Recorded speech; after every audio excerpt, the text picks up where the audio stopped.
Good morning, Meg.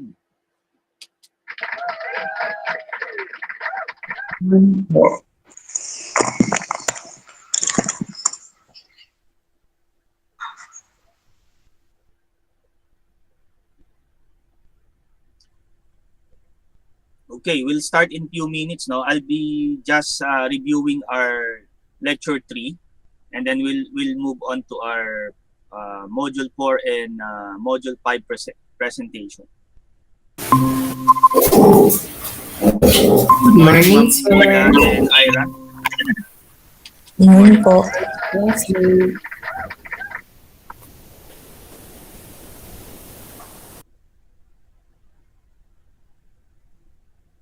Okay, good morning.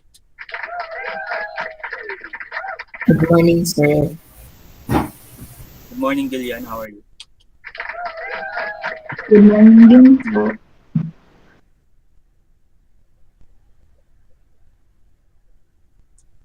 All right, so let's open the word of prayer while waiting for others. So I'll just be brief on module 3. This supposedly discussed by D. Unfortunately, I was not able to discuss. Just by passing. And then, ayan, so itatawagin ko na si Ira afterwards for module 4 and Sheng again for module 5. Okay, let's pray. Father in heaven, what a great joy to continue on serving you, knowing that you are our blessed hope. The coming of the Lord Jesus Christ is our motivation to continue. Even though we are experiencing much suffering, temptations, and trials in this world, but our blessed hope is the Lord Jesus Christ. This ang panahon o Diyos na ito ay maikli kumpara sa haba ng itatagal ng aming pagtanaw sa Panginoong Kristo at sa walang hanggang pakikisama sa Kanya. Kaya ito ay nagpapatuloy na magbigay ng ningas sa aming mga mananampalataya na maglingkod sa inyo. At akin pong dinadalangin sa aming pag-aaral na mas makita namin ang inyong kalooban, lalo na sa mga mag-aaral na ito. Dalangin ko ang inyong paggabay sa inyong layunin sa kanila, sa kanya-kanyang mga iglesia, maging sa kanilang profesyon ng pagtuturo. Dalangin ko ang biyaya'y managana sa bawat isa. Tulutan nyo na mas magkaroon kami ng pakumbabaan at paglilingkod sa bawat isa. Sa pangalan ng Panginoong Kristo, itong aming samot dalangin. Amen. Okay, thank you. Just in passing, no? Siguro a few minutes lang. So we are focusing on the learner's development, no? So you have learned much on your EDU115 regarding child and adolescent learner and learning principles. So that's 101. So you have learned much, but we'll be focusing on 6 learners development, theories regarding learners development. Of course, by passing we have the psychoanalysis, or what we call the psychosexual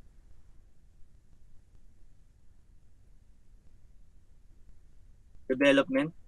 This was of course introduced by Sigmund Freud.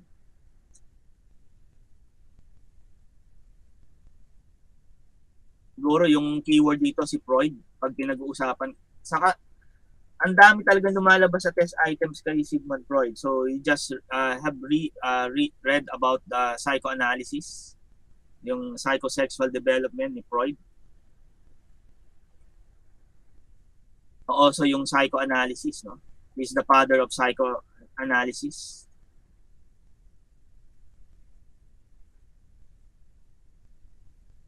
Psychoanalysis.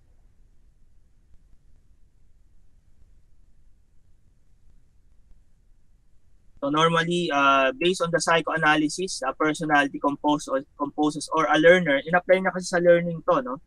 Composes of 3. So we have the id. So ito yung mga keywords na dapat mong tatandaan. By the way, did you notice a reviewer? I uploaded a reviewer from Lorimar Publishing regarding Yes, this. sir. Okay, since next week will be the missions conference, World Mission, so you will have time to answer that.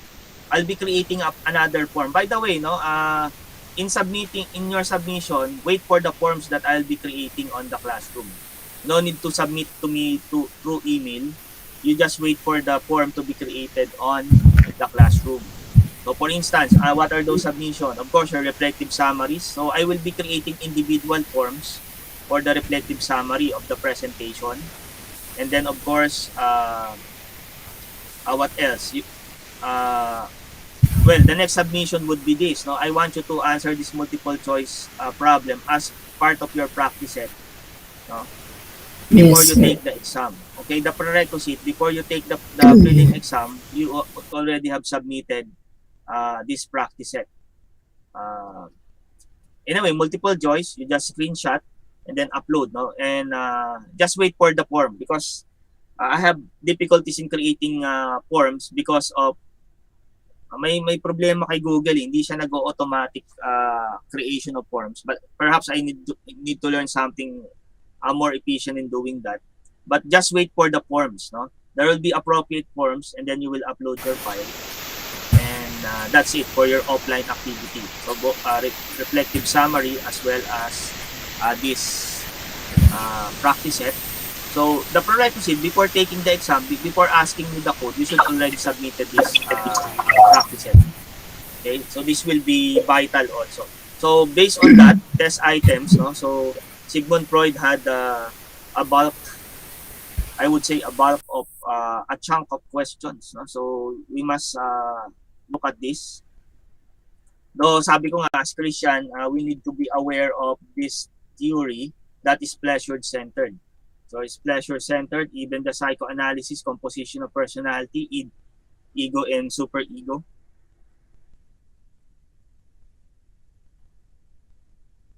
So id is more the pleasure-centered, ego is more the reality.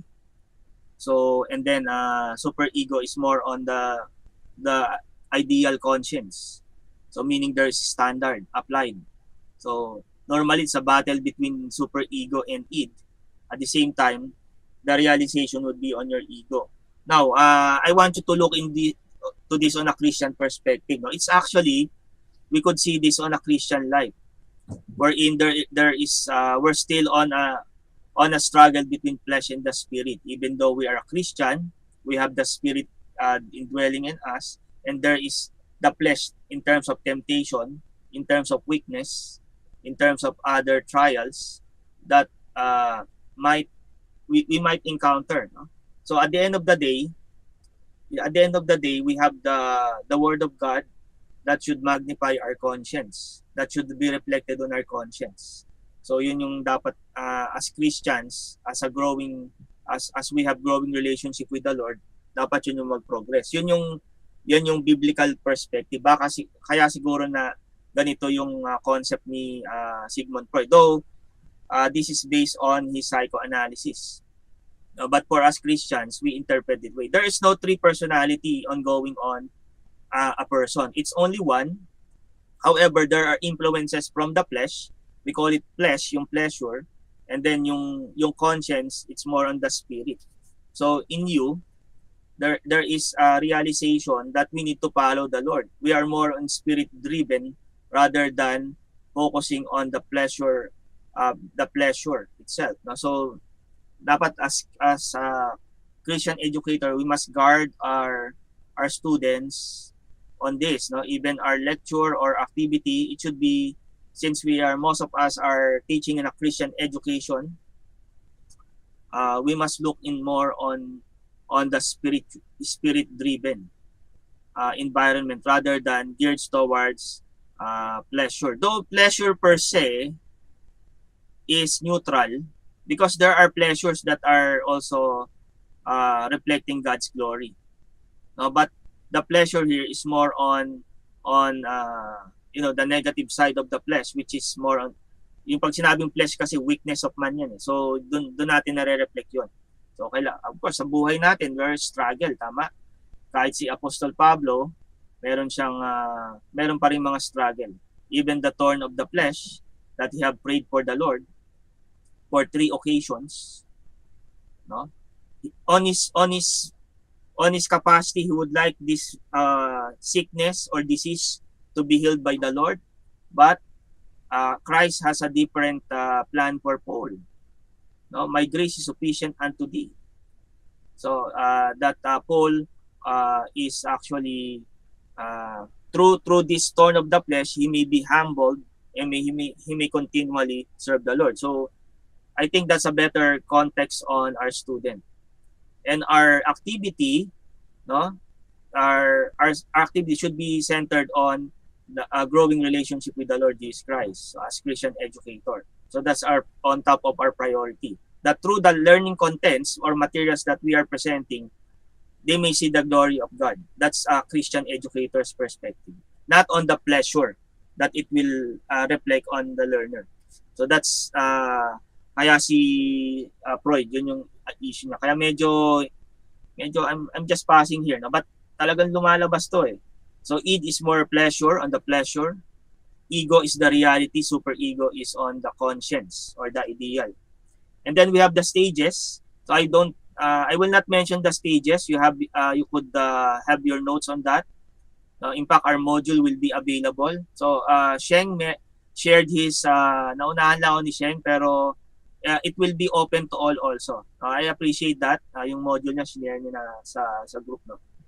But upon the lecture, no, pagtapos ng lecture, i-open ko yung access ng mga PDF, particularly modules 1 to 6, to all of the students. No? So I could do that.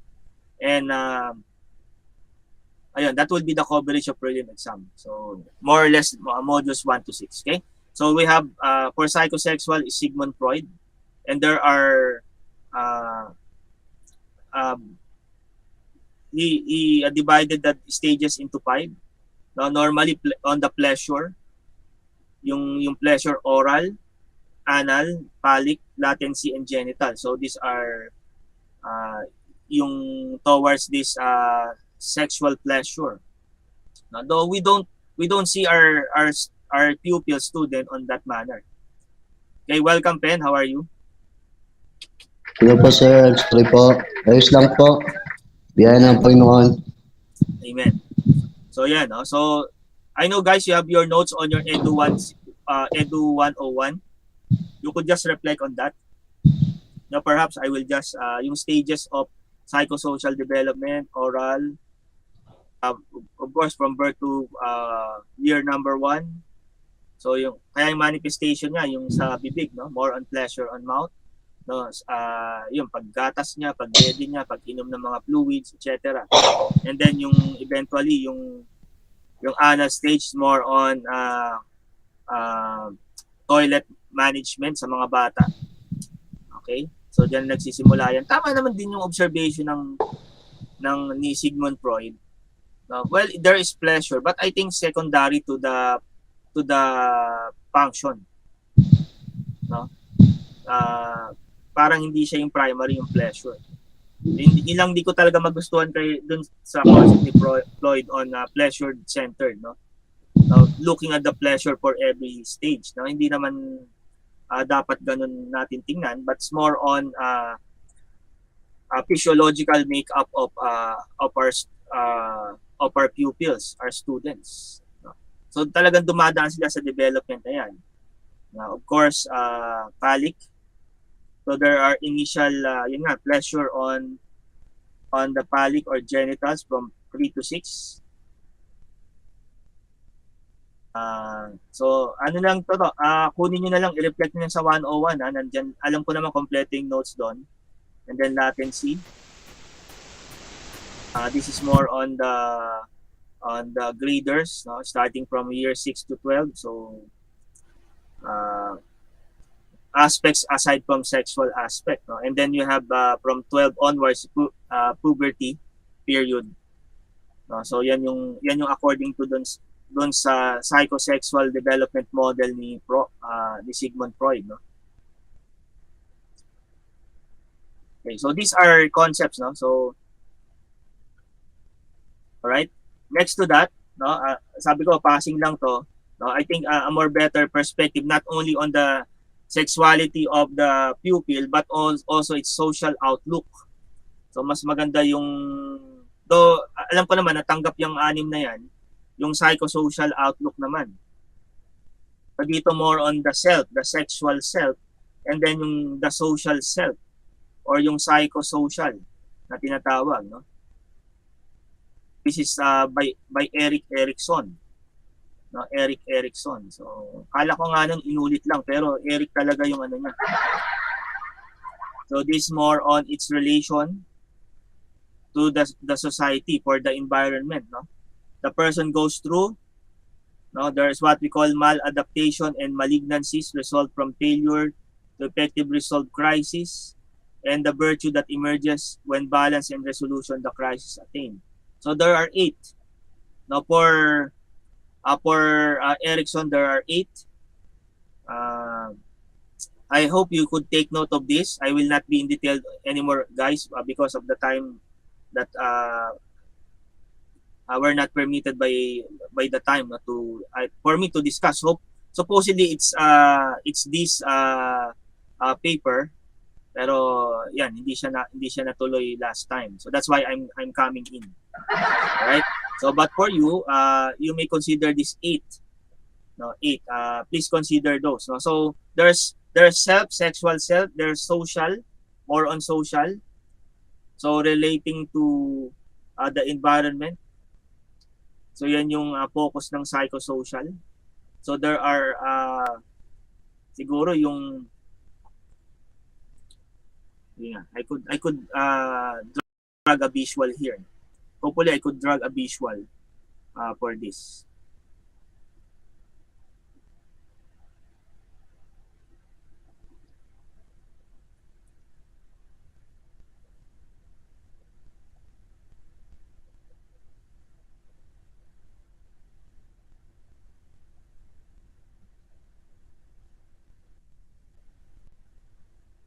For us to better understand.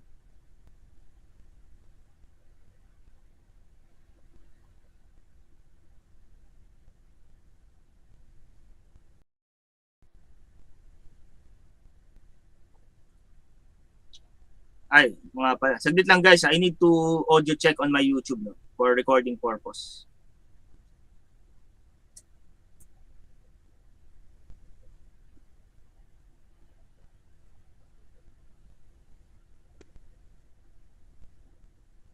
Thousands of verified customers and suppliers worldwide. Okay. So here is the model for psychosexual development, no, by Sigmund Freud. So yan yung mga stages, no? Please refer to this, guys. I mean, acknowledging RJ is with us. Thank you, RJ.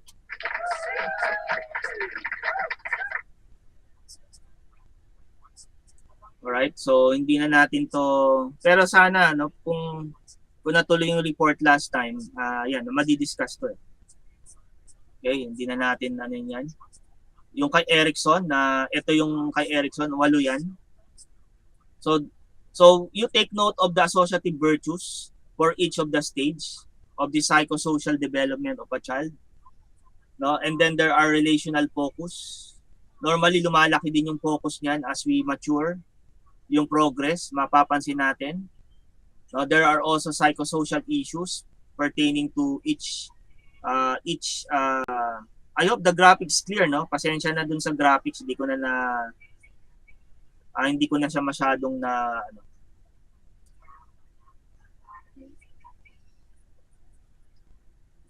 Yan. So there are the age, of course, the age group. I hope the graphics clear, no? Pasensya na. Okay, so okay pa naman yung audio ko sa YouTube para maging ano lang natin. So you take note of that. The psychosocial issues are there.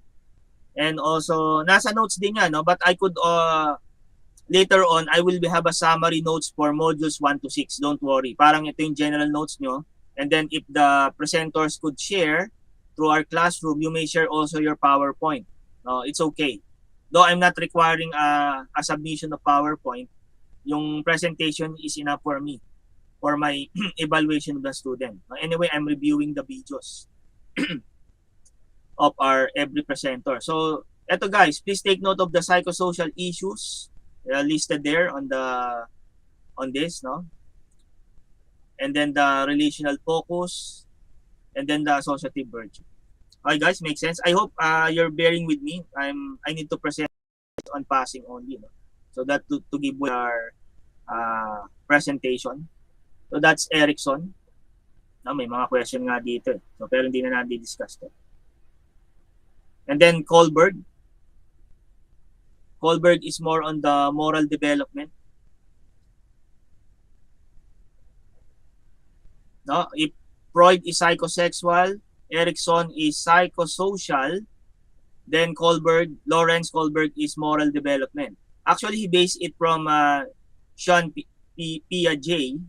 No? Welcome, Sheng. How are you? Which is more on the cognitive development. Yung kay John Piaget. No, actually, dun niya binase yun, yung moral development. If there are cognitive development, no, there must be some moral development as well. As far as the child is concerned. Okay, so there are 3 levels and each level has 2 stages. You should take note of this, guys. Yung mga descriptions na yan. Though I will papadala ko ng general notes, don't worry. Good morning, sir. Good morning, Otep. How are you? Ayan. So yan, no, yung sa moral development, may mga description diyan. I hope you could have time to read on the descriptions of moral development as well. All right? And then okay, yan. So John Piaget, actually ito naman yung cognitive development. So more on cognitive development. You may take note also of basic concepts here: schema, assimilation, accommodation, equilibration. So yan yung and then we have the 4 stages of cognitive development. We have the sensory motor, pre-operational, concrete operational, formal operational. So primarily this more on, if you will focus on psychosexual, it's more on leaning towards the sexual development of sexuality of a learner. For Erickson, is more on the social construct, no? Yung palaki ng palaki yung kanyang awareness, outlook sa society. No, nagsimula sa mother niya, no? Yung ganun yung nakikita nilang mga tourists, no? So parang nagkakaroon ng development as far as the scope, as far as their outlook, no, yung psychosocial. Pagdating naman sa moral development, ganun din. No, from simple to becoming complex, and nagkakaroon ng quality, no? It's more on the quality of the learner, no? Even particularly on the cognitive development, it's not how much the child learn, but the manner or I would say the condition of his learning. It's more on quality rather than quantity. Now, before sensory motor, pag nakita niya lang yung gatas, no, sisip-sipin niya na lang. Okay, welcome Jere. Ayan, pag sa pre-operational, nakikita niya, teka, yung ibang liquid ay hindi katulad ng gatas. So nagkakaroon na siya ng advancement on his thinking, and then eventually, teka, yung sumunod na level naman nagiging concrete na. No, ibig sabihin, may iba-iba pa lang level yung gatas, no? Pwedeng 3 cups lang yung bigay ni mami or 5 cups, etc. And then pagdating sa stage 4, yan na yung merong analysis, deductive reasoning, no? So nagkakaroon ng quality. The theory is not only for the cognitive development, also describes the quality. No, for Freud, it's more the sexual self, yung quality niyan, the development. Social construct for Erickson, and then for Piaget, you have the cognitive development and others, no? And Coleman, of course, for moral development as well. So ganun din yung kay Vygotsky, this is more on socio-cultural, or sometimes we call it a zone of proximal development. So dito yung idea, there must be somebody who has kumbaga yung as a teacher, no, makikita natin na tayo ini-increase natin yung level o area of knowability ng bata.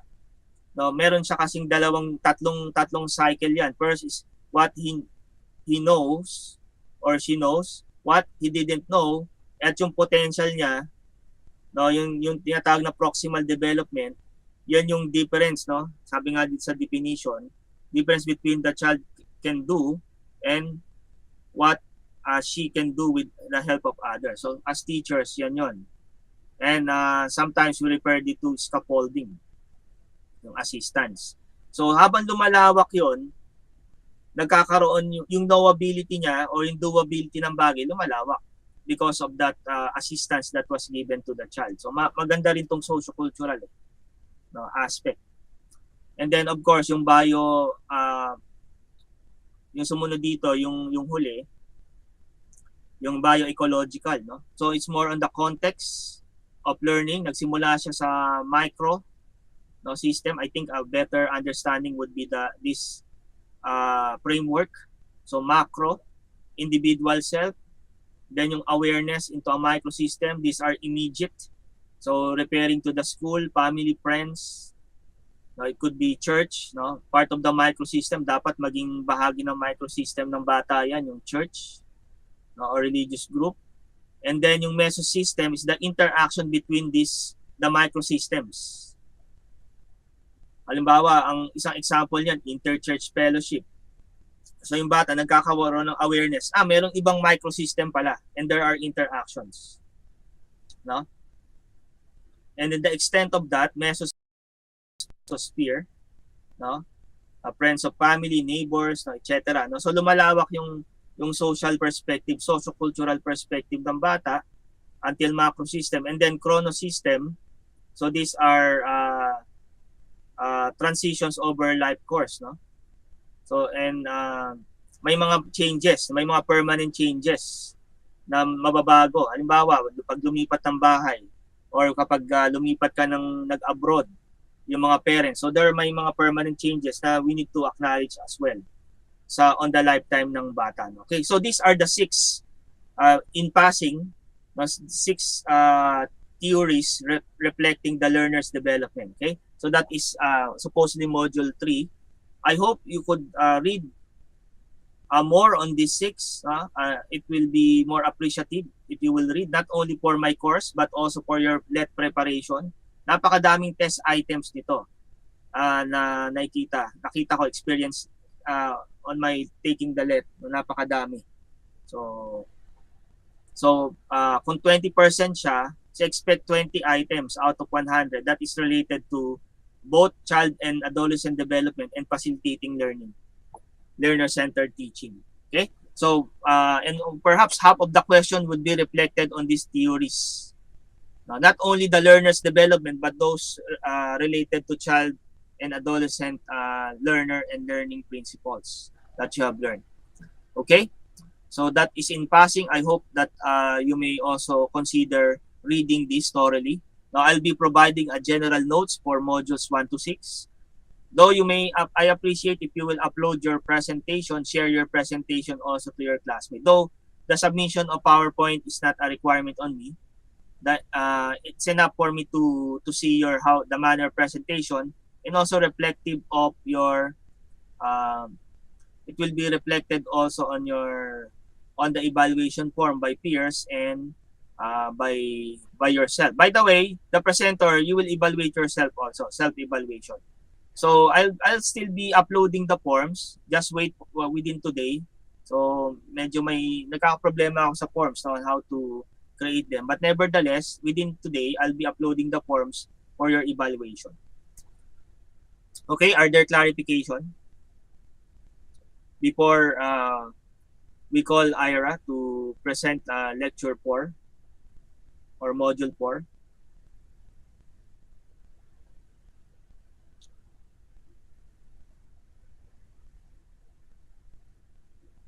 So far, yan, no, yan yung I'll be providing a general lecture for that for modules 1 to 6 preparation. By the way, for those who just come in, so the reviewer that we have, ano ko dito, share ko ulit.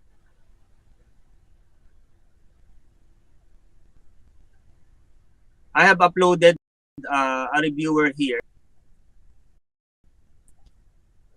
Prelim review notes. Now, this prelim review notes, welcome Hazel. This review notes is intended for your review. I want you to, as part of your offline activity, I want you to answer this. Just the letter of the correct choice prior to your taking the exam. So it's a prerequisite for taking the prelim examination. So before you ask me the quiz code for the prelim exam, make sure that you already submitted a screenshot of your answer. Now take note, these are photo files. So you need a viewer for this. So yan. So this is a scan. I scanned this from Lorimar. No, I have a reviewer of Lorimar. It's really helpful for this portion only. No, though it's for the entire professional ed, I only extracted the one for our course. No, so I want you to answer this, and then perhaps in Word document or PDF or perhaps a screenshot, and just wait for the form that I'll be creating within today or next week. And then you will upload this before you take the prelim exam. The prelim exam will be available next week. Now, I will not wait for week number 6 for the prelim exam to be available. So the prelim exam would have at least 50 multiple choice. At least. It could be more, no? And it will be for 3 hours. No? So 3 hours lang yung maximum ng ating prelim exam. Any time of the week, no? Any day. Except Sunday, of course, and except for beyond office hours. So upon receiving the quiz code, I already giving you 3 hours to answer, and you need to submit that within 3 hours time. Okay? So other thoughts before we call IRAP to present? Do you have some clarification?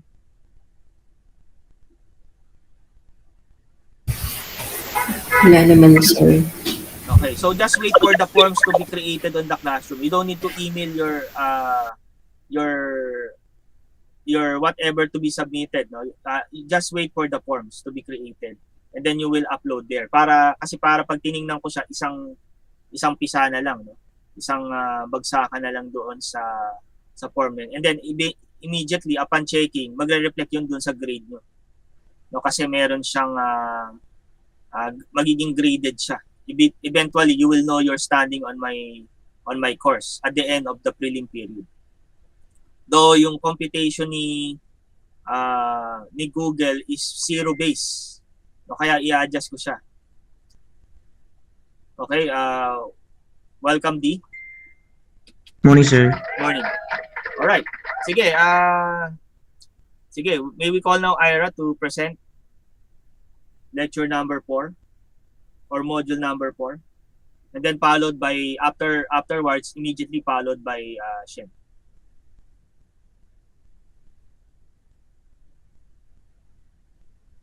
So by the way, module 4 is about individual differences. Yan. All right. So the floor is yours, Ira. Ano po ako? Hello po, good morning po. I think I am being heard. Our module for today is module 4, and it's titled Student Diversity or Individual Differences. And in this module, we will be, there are objectives such as identifying the factors, having a positive attitude towards diversity, and coming up with the strategies in this matter. So, factors in diversity, attitude towards diversity, and strategies considering diversity. And here is a visual representation of our content for today, our individual differences. May I ask? I think it's module 5 po. Ano, Sir Missionary Torsimbang. And here's a visual representation of our objectives that we, learning outcomes that we will have this lesson. Individual differences, which is our student, it's the student's diversity, and the factors which are very much there are different factors according to the individual learners. The benefits, that there are benefits, and in those benefits that we will have in diversity leads us to positive attitude, and our classroom strategies in applying according to the diversity of our students we could apply our strategies in our subject before. So here are some factors that could be considered in diversity. As we can see, our classmates, we have 14 classmates or more. We have different names. Very minimal in our classmates that we have the same name and the same age, but we have different birthdays, and of course our gender could be male and female only, which was created by God. And some other schools considers gender preferences as well, but legally we are considering male and female only. And our nationality in our classroom right now, we have other foreign students. Sometimes we call them aliens, but no, we are all people, and we consider nationalities and their language as well. And with us Filipinos, we consider our dialects. We have so many dialects in Philippines. And next is our interest. Some are interested in arts, music, math, and other subjects, and we can ask our students in what subject they are best in or they have difficulties in, so that we can cater their difficulties in the subjects. And of course our ambition. We have different goals and why we enrolled in this class or in this course. So we might have to consider the ambitions of our students as well if we are teaching the future. Now for clarifications, we should know the meaning of diversity. Diversity means understanding that each individual is unique and recognizing our individual differences. So we can see we are always being told that everyone is unique. In VIC, in values instruction class, we're always telling our students every one of us is unique. And this might sound cliche to many, but this is true. And cliches are true, that's why it's always repeated. Yeah. The next is the factors in diversity. Factors in diversity, we have three. Those are social, economic status, thinking and learning styles, and exceptionalities. And in all learning environments, individual interacts with others who are in some ways different from them. We interact with our classmates differently. I interact with my professors differently as well. And sometimes usually I interact with Jerem differently from Deacon. I with Pastor Pen differently from Pastor RJ. And here we can consider it in the position or in the level of our friendship, or here we are and here we are. These are the three main factors that we should consider in student diversity. first is the socioeconomic status, where we are usually grouped by the higher class, the middle class, and the lower class. And in the the learning styles, we have multiple learning styles.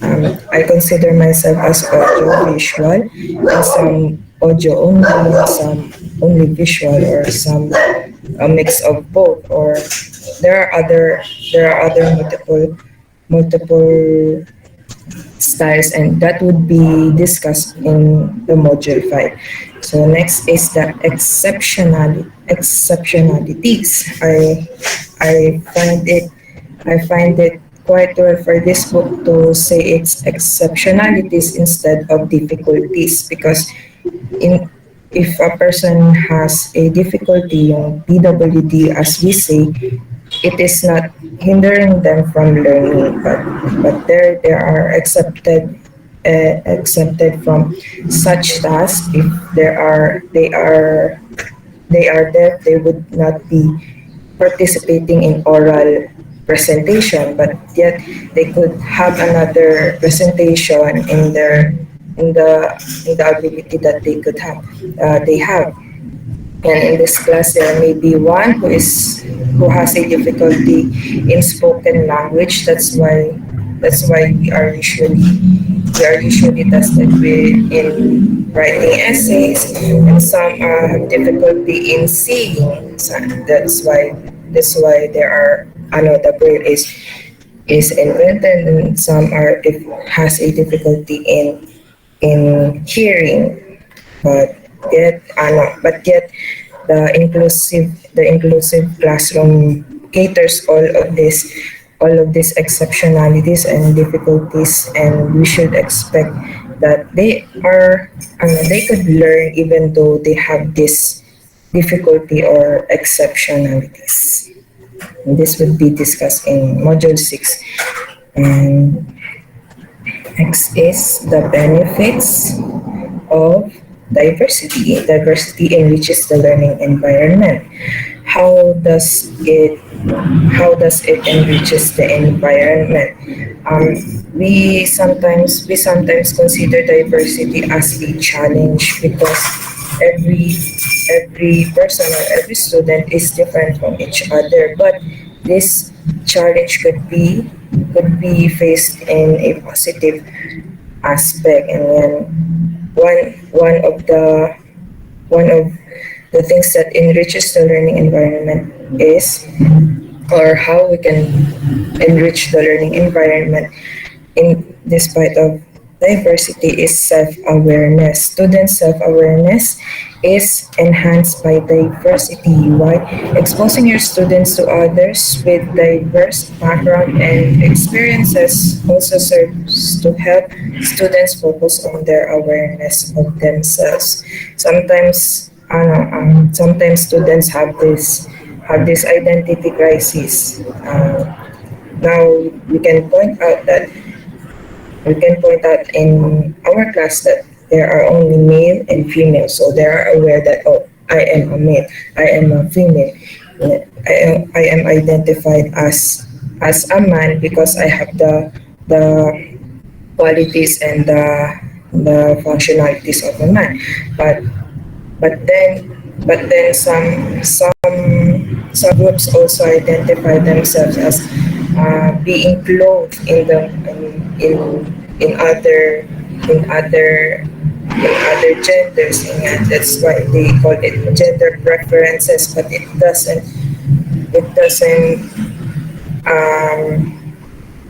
we shouldn't have considered that, because we are Christians here, and as future Christian educators, we should be educating them for what is right. And what is right is grouping themselves into male groups and female groups.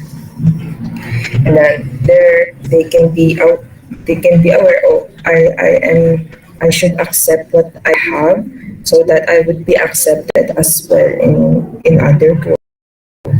So I am a woman, I should accept myself a woman because it will show you self-respect, and respect will be earned from other people as well. The next is student diversity contributes to cognitive development. The opportunity to gain access to perspective of peers and to learners from other students rather than the instructor only. Here we are practicing now that we can learn also from our students, and students can also learn from their peers. Before, it is a custom that the only information that we could have is from the teachers. That's why sometimes other informations are have discrepancies, such as the students are being told. I remember this one example that the student was, the kid was trying to say that, oh, that's a tricycle. No, the mother said, no, it's a tricycle. No, my teacher said it's tricycle. No, it's tricycle, my dear. But then it was, the student is strongly saying that it is tricycle because it was the thing, it was taught by the teacher. Because before, the only information that we have is good information that we have is from the teachers, but now we have more resources and more chances of being it, and more things to get to learn from. And here we can learn from our students, from our teachers, and from our friends. And next is the initiative in responsibility. Students diversity prepares learners from their roles as responsible members of the society. Sometimes sometimes the initiativity of students is abused by other students in group works. This is quite an issue right now, and also before, when we are having group works, and sometimes ayan, si classmate knows how to make the videos, so all of the video editings would be assigned to him or her. But then, how would you learn to edit a video if you are not going to try? But in most circumstances, if you know that you are good in making PowerPoints, sometimes you volunteer yourself. Oh, I'll be the one using the PowerPoint. Or if you're good in making the sentence and making essays, or I'll be the one who make the outlines and make our scripts. And here we can promote the initiativity of students, and they are responsible according to their differences. The capacity to imagine situations or problems from all perspectives, and to appreciate all aspects of diversity according to the book. And the next is harmony. Students' diversity can promote harmony. When students' diversity is integrated into the classroom, classroom teaching and learning process, it can be a vehicle to promote harmony in race relation.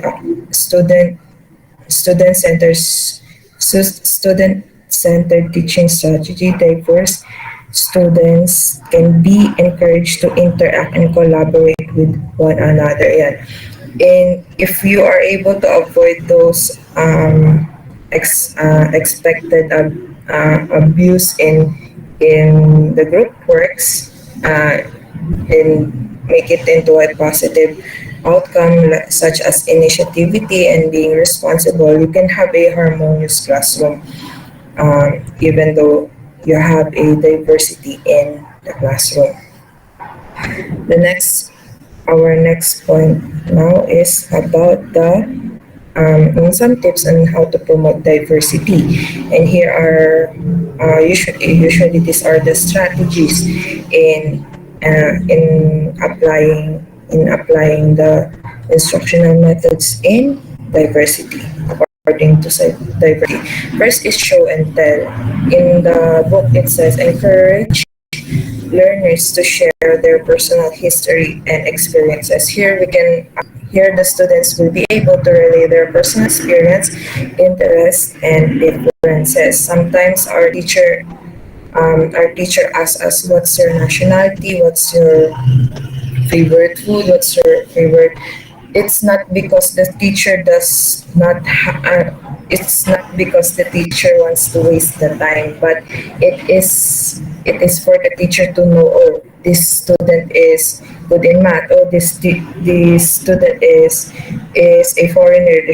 So I should consider him or her understanding in the language. Sometimes nagkakaroon tayo ng perception of no, the foreigner should learn Filipino, or sometimes teacher, sorry for telling the joke in Filipino, or your classmate can translate the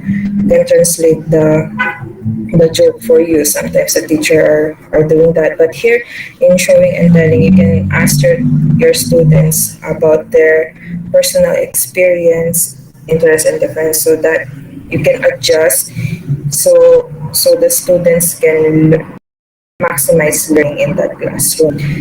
The next is cultural awareness.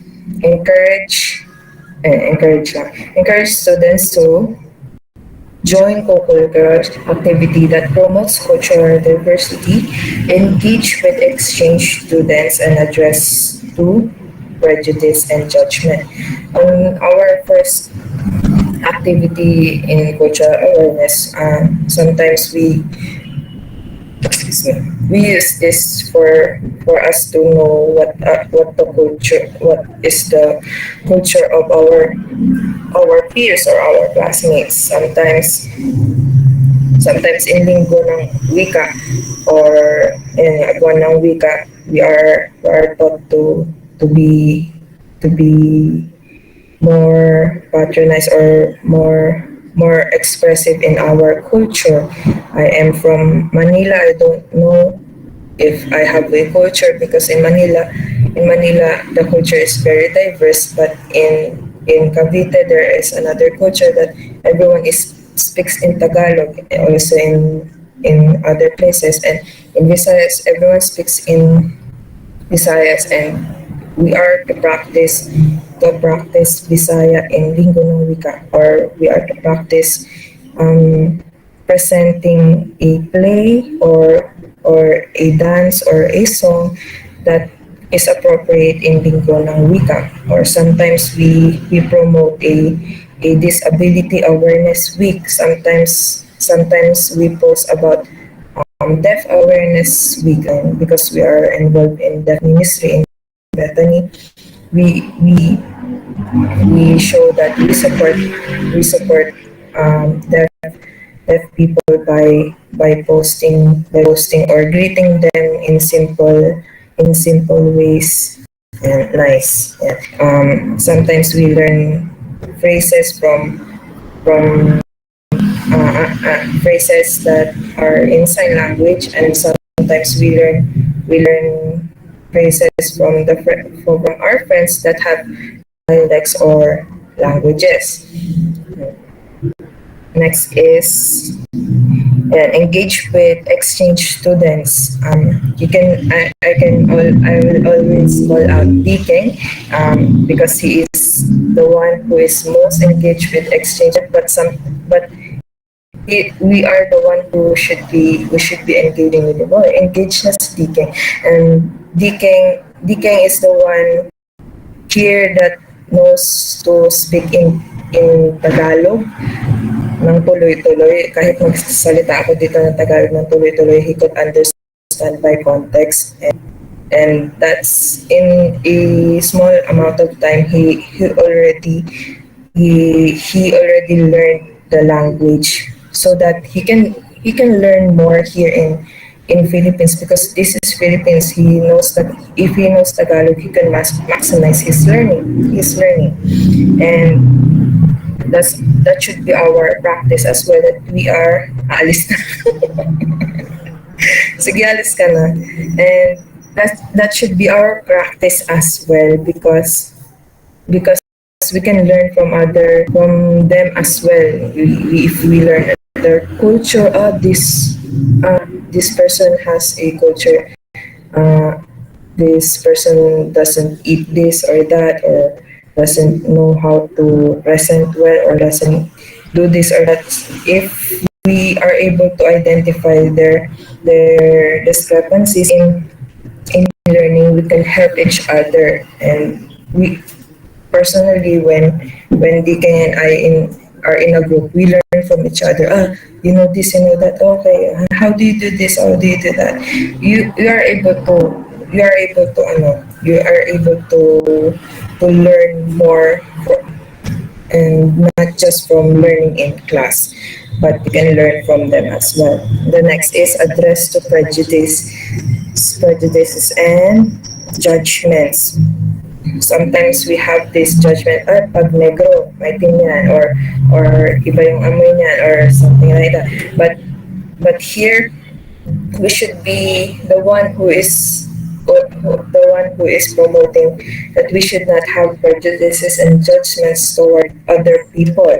Pag galing sa Bisaya, hindi magaling mag-English yan. No. Actually, the Bisaya people are most fluent in English. They have the accent already in speaking English. But yun nga, we shouldn't have this. We should address to these prejudices and judgments. The next is patterns of unity. Aside from highlighting diversity, identify patterns of unity that transcends group differences. Point out groups that come together in spite of their differences. How do we say this? There are patterns in unity. Sometimes, even though we have these differences, we come to a point that, dito tayo, we have these clique groups, or we have this, okay, boys versus girls. We will play a game, boys versus girls. There's a pattern in unity. Girls would be united in emotion, and boys would be united in technicalities. And here we are to point out that in spite of these differences, they come together as a group. And next is set high expectations. Draw attention to all subgroups, make sure respond to them highly of their group, and communicate high expectation to students of all subgroups. And even though we have this batch before that, the half of the classroom is Kalinga, and the rest is different nationalities and different cultures as well. But then our teacher set a hand standard. Okay, this is art appreciation or music appreciation. Okay, the Kalinga groups will sing Kalinga songs, and there we learned that, ang ganda pala ng songs nila. They have this beautiful dress, or costumes, national costumes, or yun nga sa kanilang province. But then why should we draw attention to this? So that they would be expected that they will present in a Kalinga way, or they will present in the culture that they have.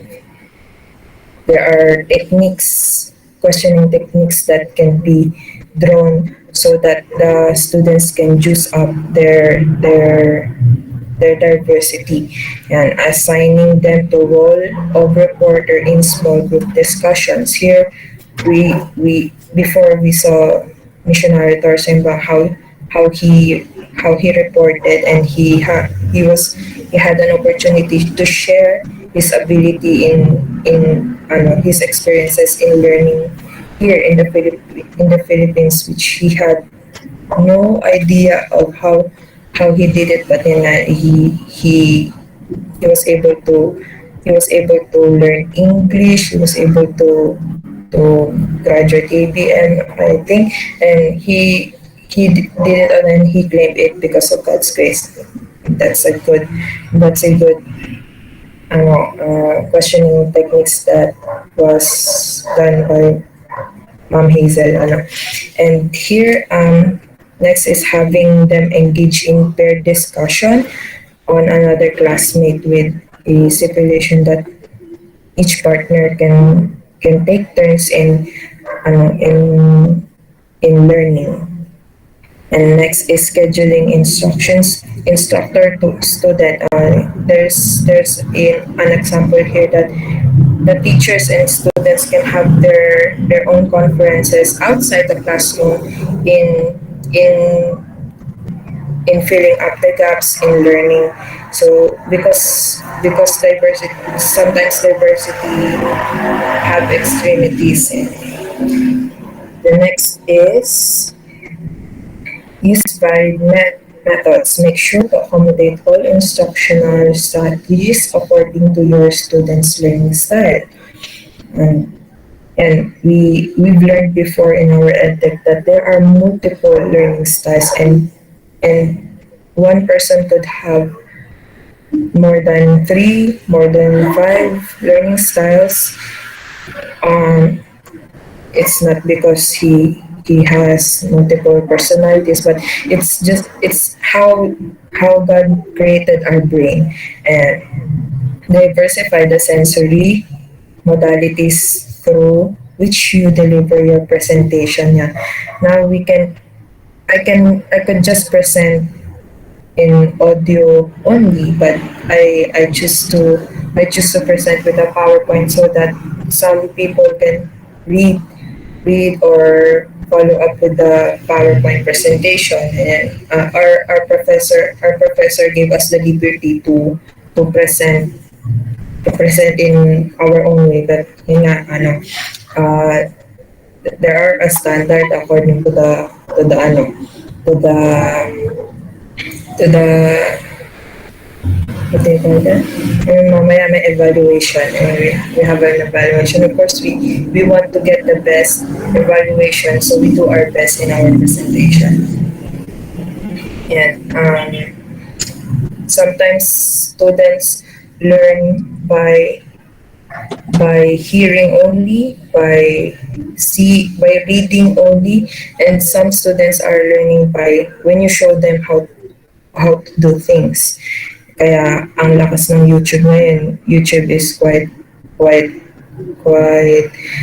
quite good in is quite accommodating in tutorial videos. When you need to know something, you go to YouTube, how to. If you type the how to in the search bar, and there are many things that people search in YouTube so that they could learn. And sometimes the most viewed videos in YouTube is the one who is visually cute, visually accommodated or visually inspired. Well. And next is provide multiple contents. And we are told that the teacher is or the instructor is not the only source of information, but yet there is the help of Google.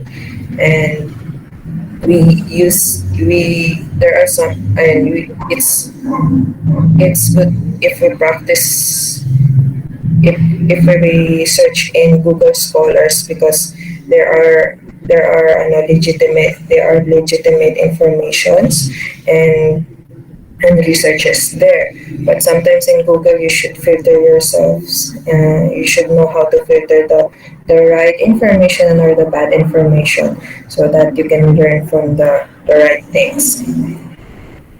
Relevant examples can be used so that the students of the version could relate their experience to the lesson. Sometimes,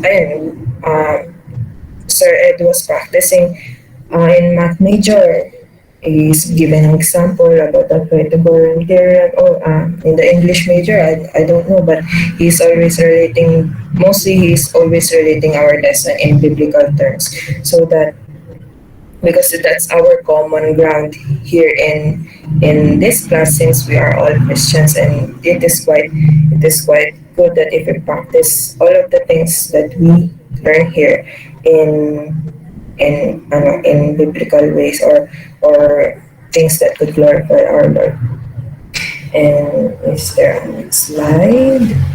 And next is adapt adapt diversity. Adapt to the students' diverse backgrounds and learning styles by allowing them their personal choices and decision-making opportunities concerning will on what they will learn and how they will learn it. Katulad ng ng professor natin, we are given the liberty to present and whatever and however on what do we want to and how to present our assigned modules, and give and it it it gives us a diversity with the first presenter and I doesn't have the same PowerPoint, or you can see the diversion of that. We have the unique. I am particular with the font style or the design, and some are particular in information. Some are particular in the color or the gradient, and here we can learn more if we have the liberty to learn it from our own learning styles. But sometimes we are being challenged if some professors are quite limited in this kind of information. That's why we should promote diversity, so that in the classroom we have a harmonious development in learning. Next is vary your assessment. Check your students' ability and learning styles through different ways of assessment. And we have our assessment 1 and 2. I think you are ongoing with 2, and here we are taught on the different ways on assessing. We should not be hindered with we should not only use paper and pencil tests, but yet that is the most easy way to record your students' learning. That's why it is always used in prelim, midterms, and finals. But yet, in during the during these terms, you could use reporting, discussions, group projects, presentation, visual presentation, dramatic plays presented live or recorded, so that you can assess, oh, this kid knows how to present well, or this kid or this group knows how to make a video, or this has a potential in this or that, so that you know how the students learn next, and in the next lesson or the next assessment, or I will do this assessment. So because most of them are good in this, most of them are harmonious in this part, and here, and that's why there's a different subject. In particular, there are two subjects for assessment. That's why this is very important. Next is group them. Peer learning groups are effective in cognitive development. Here we can, and katulad ng examples natin kanina, we learn from our classmates, not in quizzes or in exams, but in group works. But in individual learning, we shouldn't group up, not unless the teacher is allowing it. But then grouping your students in some assessment or some activities in your classroom, cognitive development is very effective in this matter. The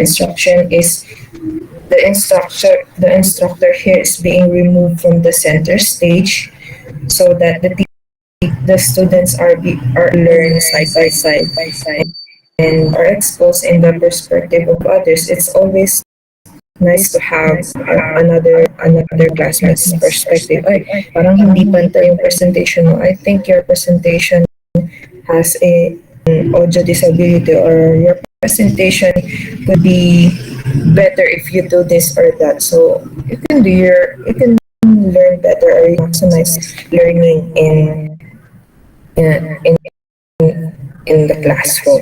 So and I found this quote from Stephen Covey: "Strength lies in differences, not in similarity." Imagine a puzzle with just square. All of them has a square block, but then here in a puzzle there are different patterns, different levels. Sometimes they are the same, but the strength lies in difference, not in similarities. So thank you po for listening to my presentation. Okay, thank you, Ira. Are there questions from our audience? Thank you for that presentation.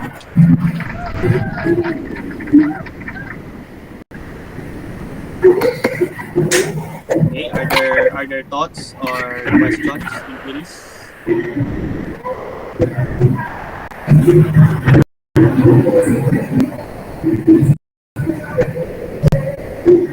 Oh, you ask question, then sooner or later, you're the one to be asked. Kayo naman ang tatanungin. Ngayon ang pagkakataong magtanong.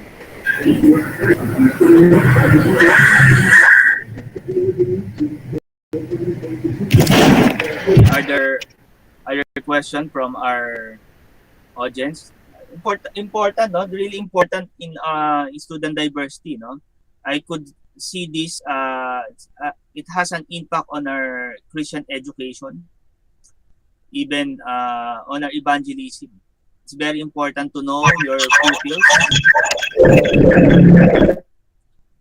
Ayan, nag-reset si Ira yata ng kanyang audio. Evangelism, Christian education. Yes, May. May will ask question. Good morning po. I have question about because usually here what we experience here in the Philippines as teachers, we usually we are in our own land, and when we have foreign students, what usually happens is we try to teach them how to adapt to our culture. So just in case we will have an opportunity to work outside our country, will it be the same approach, or it will be us bending into their culture so that we can reach our foreign students? Because that's what we usually experience when I was still in Thailand. That their culture, they are Southeast Asian. Their culture is somehow close to what we have. However, it's still different. Yeah. There's a lot of things that bawal pala to, or these things, yung mga malilit na bagay sa atin, big deal pala sa kanila. Yes. Or the other way around. So just if we have an opportunity to work outside the Philippines in EDU, ano po yung, what do you think should be the best option? Is it us teachers bending to their cultures, or we will meet halfway? Oh, Ira, you answer first. That's a good question. Thank you, May. And po, in practice here in Philippines, it's better that we meet halfway But in other countries, if we are limited in if we are instructed that we should adapt the culture in other countries, we should obey them. But usually it's always halfway. If it's always nice to introduce other culture in our classroom. And we are the teacher. We are the teacher in the classroom. We are the facilitator there. We have the liberty to to inculcate the culture in that classroom. But yet if the principal is there, ayan, it's always depending on the instruction from the principal. But here in our classroom, in the classroom, we are the ones who are, kumbaga, we are the king or we are the queen in the classroom. We are the ones, we are the best people to know the best learning styles, or on how they are and how they will learn in their and reach their full potentials. Yun lang po. Thank you, Miss Ira. Okay. Perhaps as far as Christian education, we must also, when there are prevailing culture, for instance, among ASEAN nation, we must consider the common culture, perhaps the connecting points. We recognize that we are ASEAN. There are common, but there are differences. We need to recognize these cultural differences and capitalize on this aspect of culture.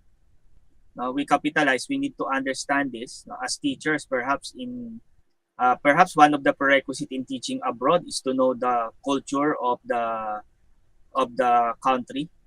It's I think a wise way.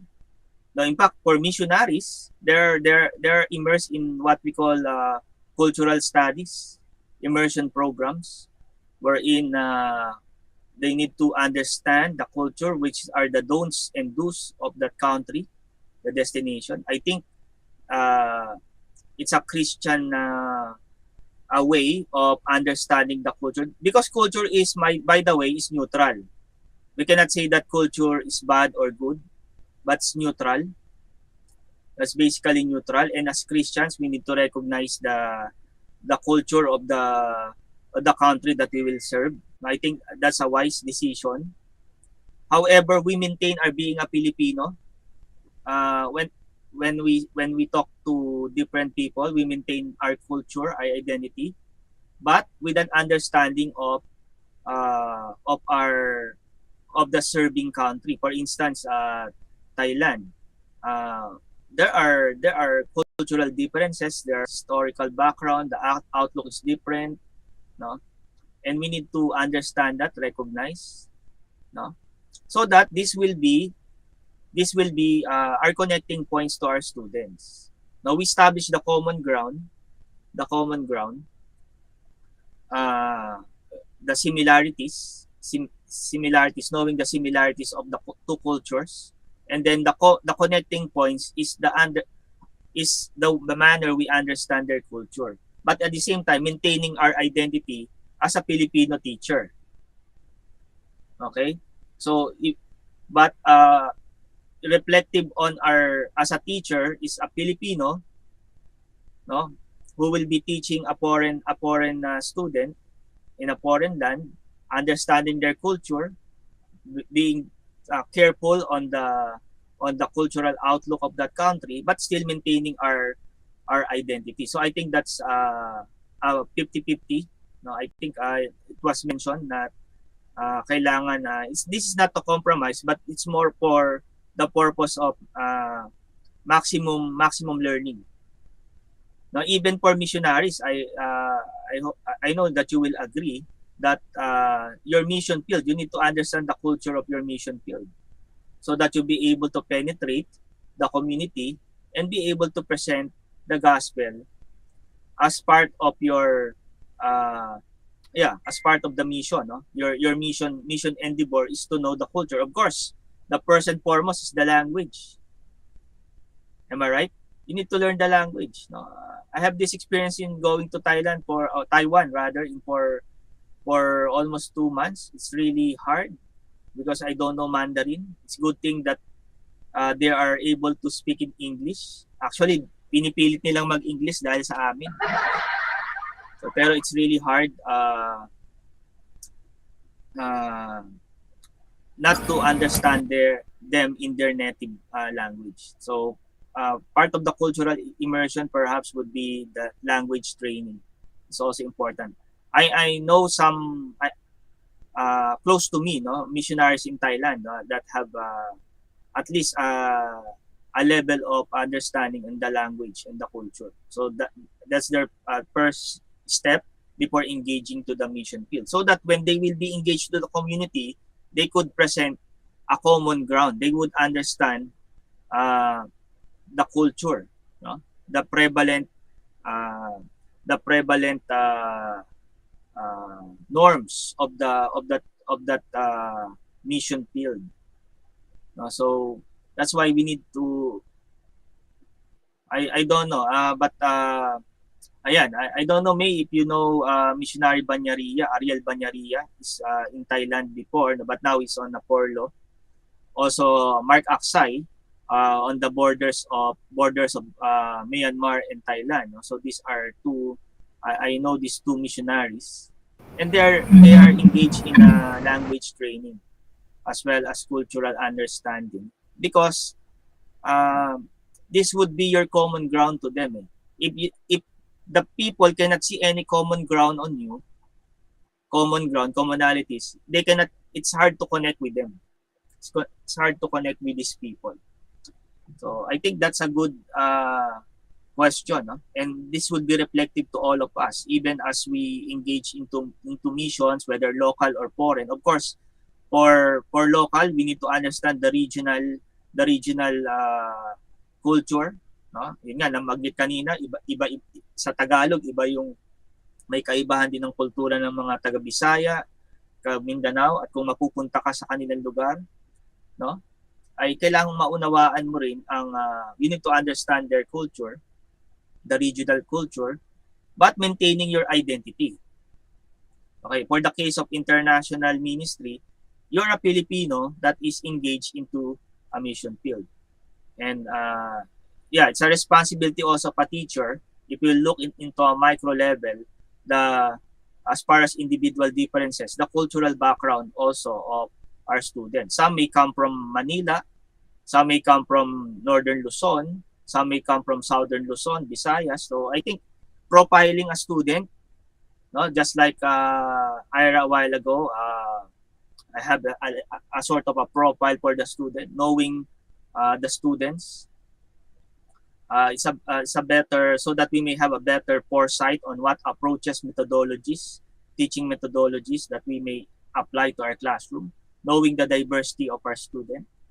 So these are, I think, important for us to engage in meaningful teaching learning experience with our pupils and students. Okay, thank you, May, for that question, and Ira for your answer as well. Are there other questions before I award this certificate of appreciation?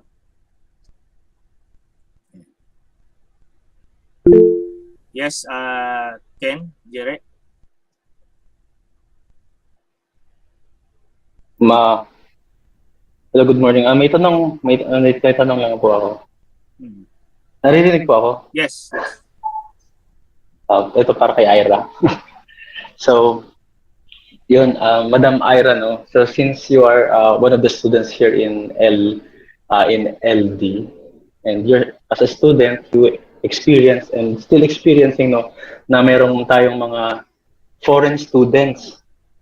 No, in your opinion, if you're magiging teacher ka dito, sa tingin mo, ano yung best solution when it comes to accommodating foreign students in LD?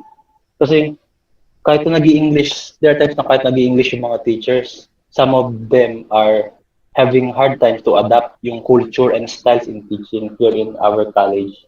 So, kung ikaw yung magiging isa sa mga teachers, ano yung ano yung mga approaches or styles na pwede mong gawin to reach the yung diversity ng ganung situation? Okay, good question. Salamat po, Sir Ken Jeremy. And Jerem, kung ako yung teacher, if I would be the teacher in classroom, I would suggest to the school or to our college that there would be a different class. Parang may pre-class before the school year starts, that they could learn more English, they could understand more English and Tagalog as well, because kahit na English din naman yung teacher, sometimes they neglect it. They forgot that they are foreign students before the class starts. Sometimes teacher, may foreign students pa, para naman makapag-joke ako ng Tagalog or makapagturo ako ng Tagalog, because teachers are naturally Filipino. They will express themselves in their native language, and sometimes they express or they teach best in their own language as well. But here and even though the teacher speaks English in the classroom, the students are having the hard time in learning because they don't have the yung pinaka basic English, or if our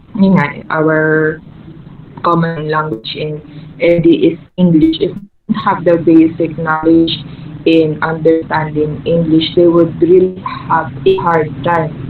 Just like our classmate, he had a hard time in his first days here in the Philippines. What if he was not able to the basic English? He would not be able to understand the class, because most of the class are in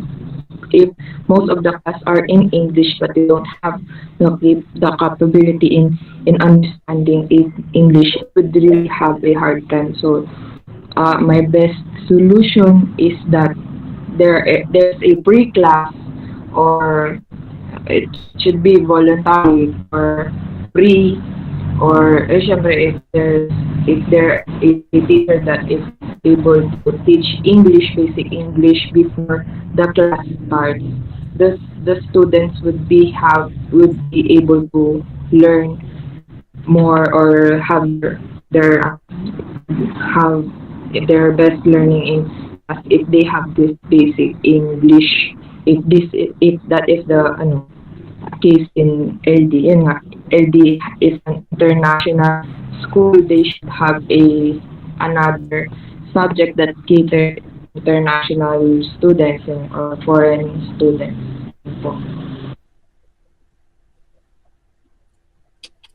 Okay, so Ira is suggesting based on what I heard, an English language enhancement program for a foreign student. Am I right? You're proposing parang enhancement class siya for before they engage to an actual class. Tama ba, Ira? Yes, sir. So yung may actually other universities are doing that, no? They have their English language camp, boot camp. They call it a boot camp, wherein they're inviting potential foreign students for a boot camp, English enhancement, and eventually out of that group there are potential foreign students, no? So yun yung ginagawa. Another idea is it's actually not just the teachers concerned, but the entire stakeholder. Whenever we engage into international education, or our student coming in, it's a top bottom approach actually, no? There's supposedly a program intended for international students, now one of which is the English enhancement program perhaps, and every stakeholders, no, should be aware of this, no? But of course a major role is for the teachers. Yun yung nakikita ko doon, yung top-bottom approach. No? There must be a holistic program for the administration catering through to the international students, and one of which perhaps enhancement program, boot camps, or immersion programs where they could understand the culture of the serving country.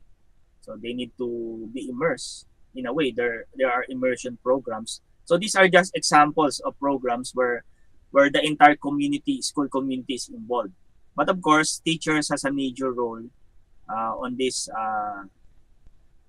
to address this issue regarding international students. So I think we have who's our international affairs head for LD. So that office is assigned to cater to the international students. So if we're catering to international students, there must be a student international affairs office that's actually the one that is responsible in putting in place the student in terms of enhancement, immersion, etc.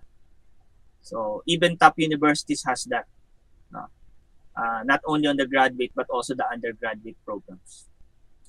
Okay, other thoughts? I think Pen is raising his hand. Pen, you have something to say?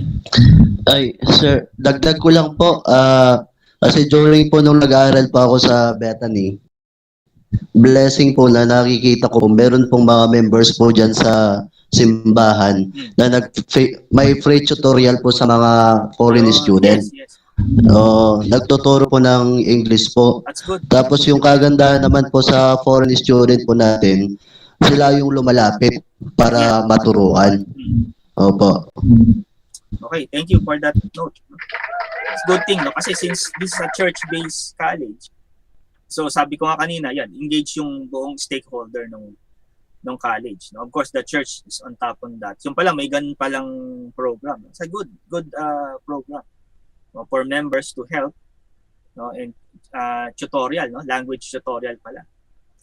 Okay, other thoughts before we award the certificate? By the way, every time that you present, yes, Ken?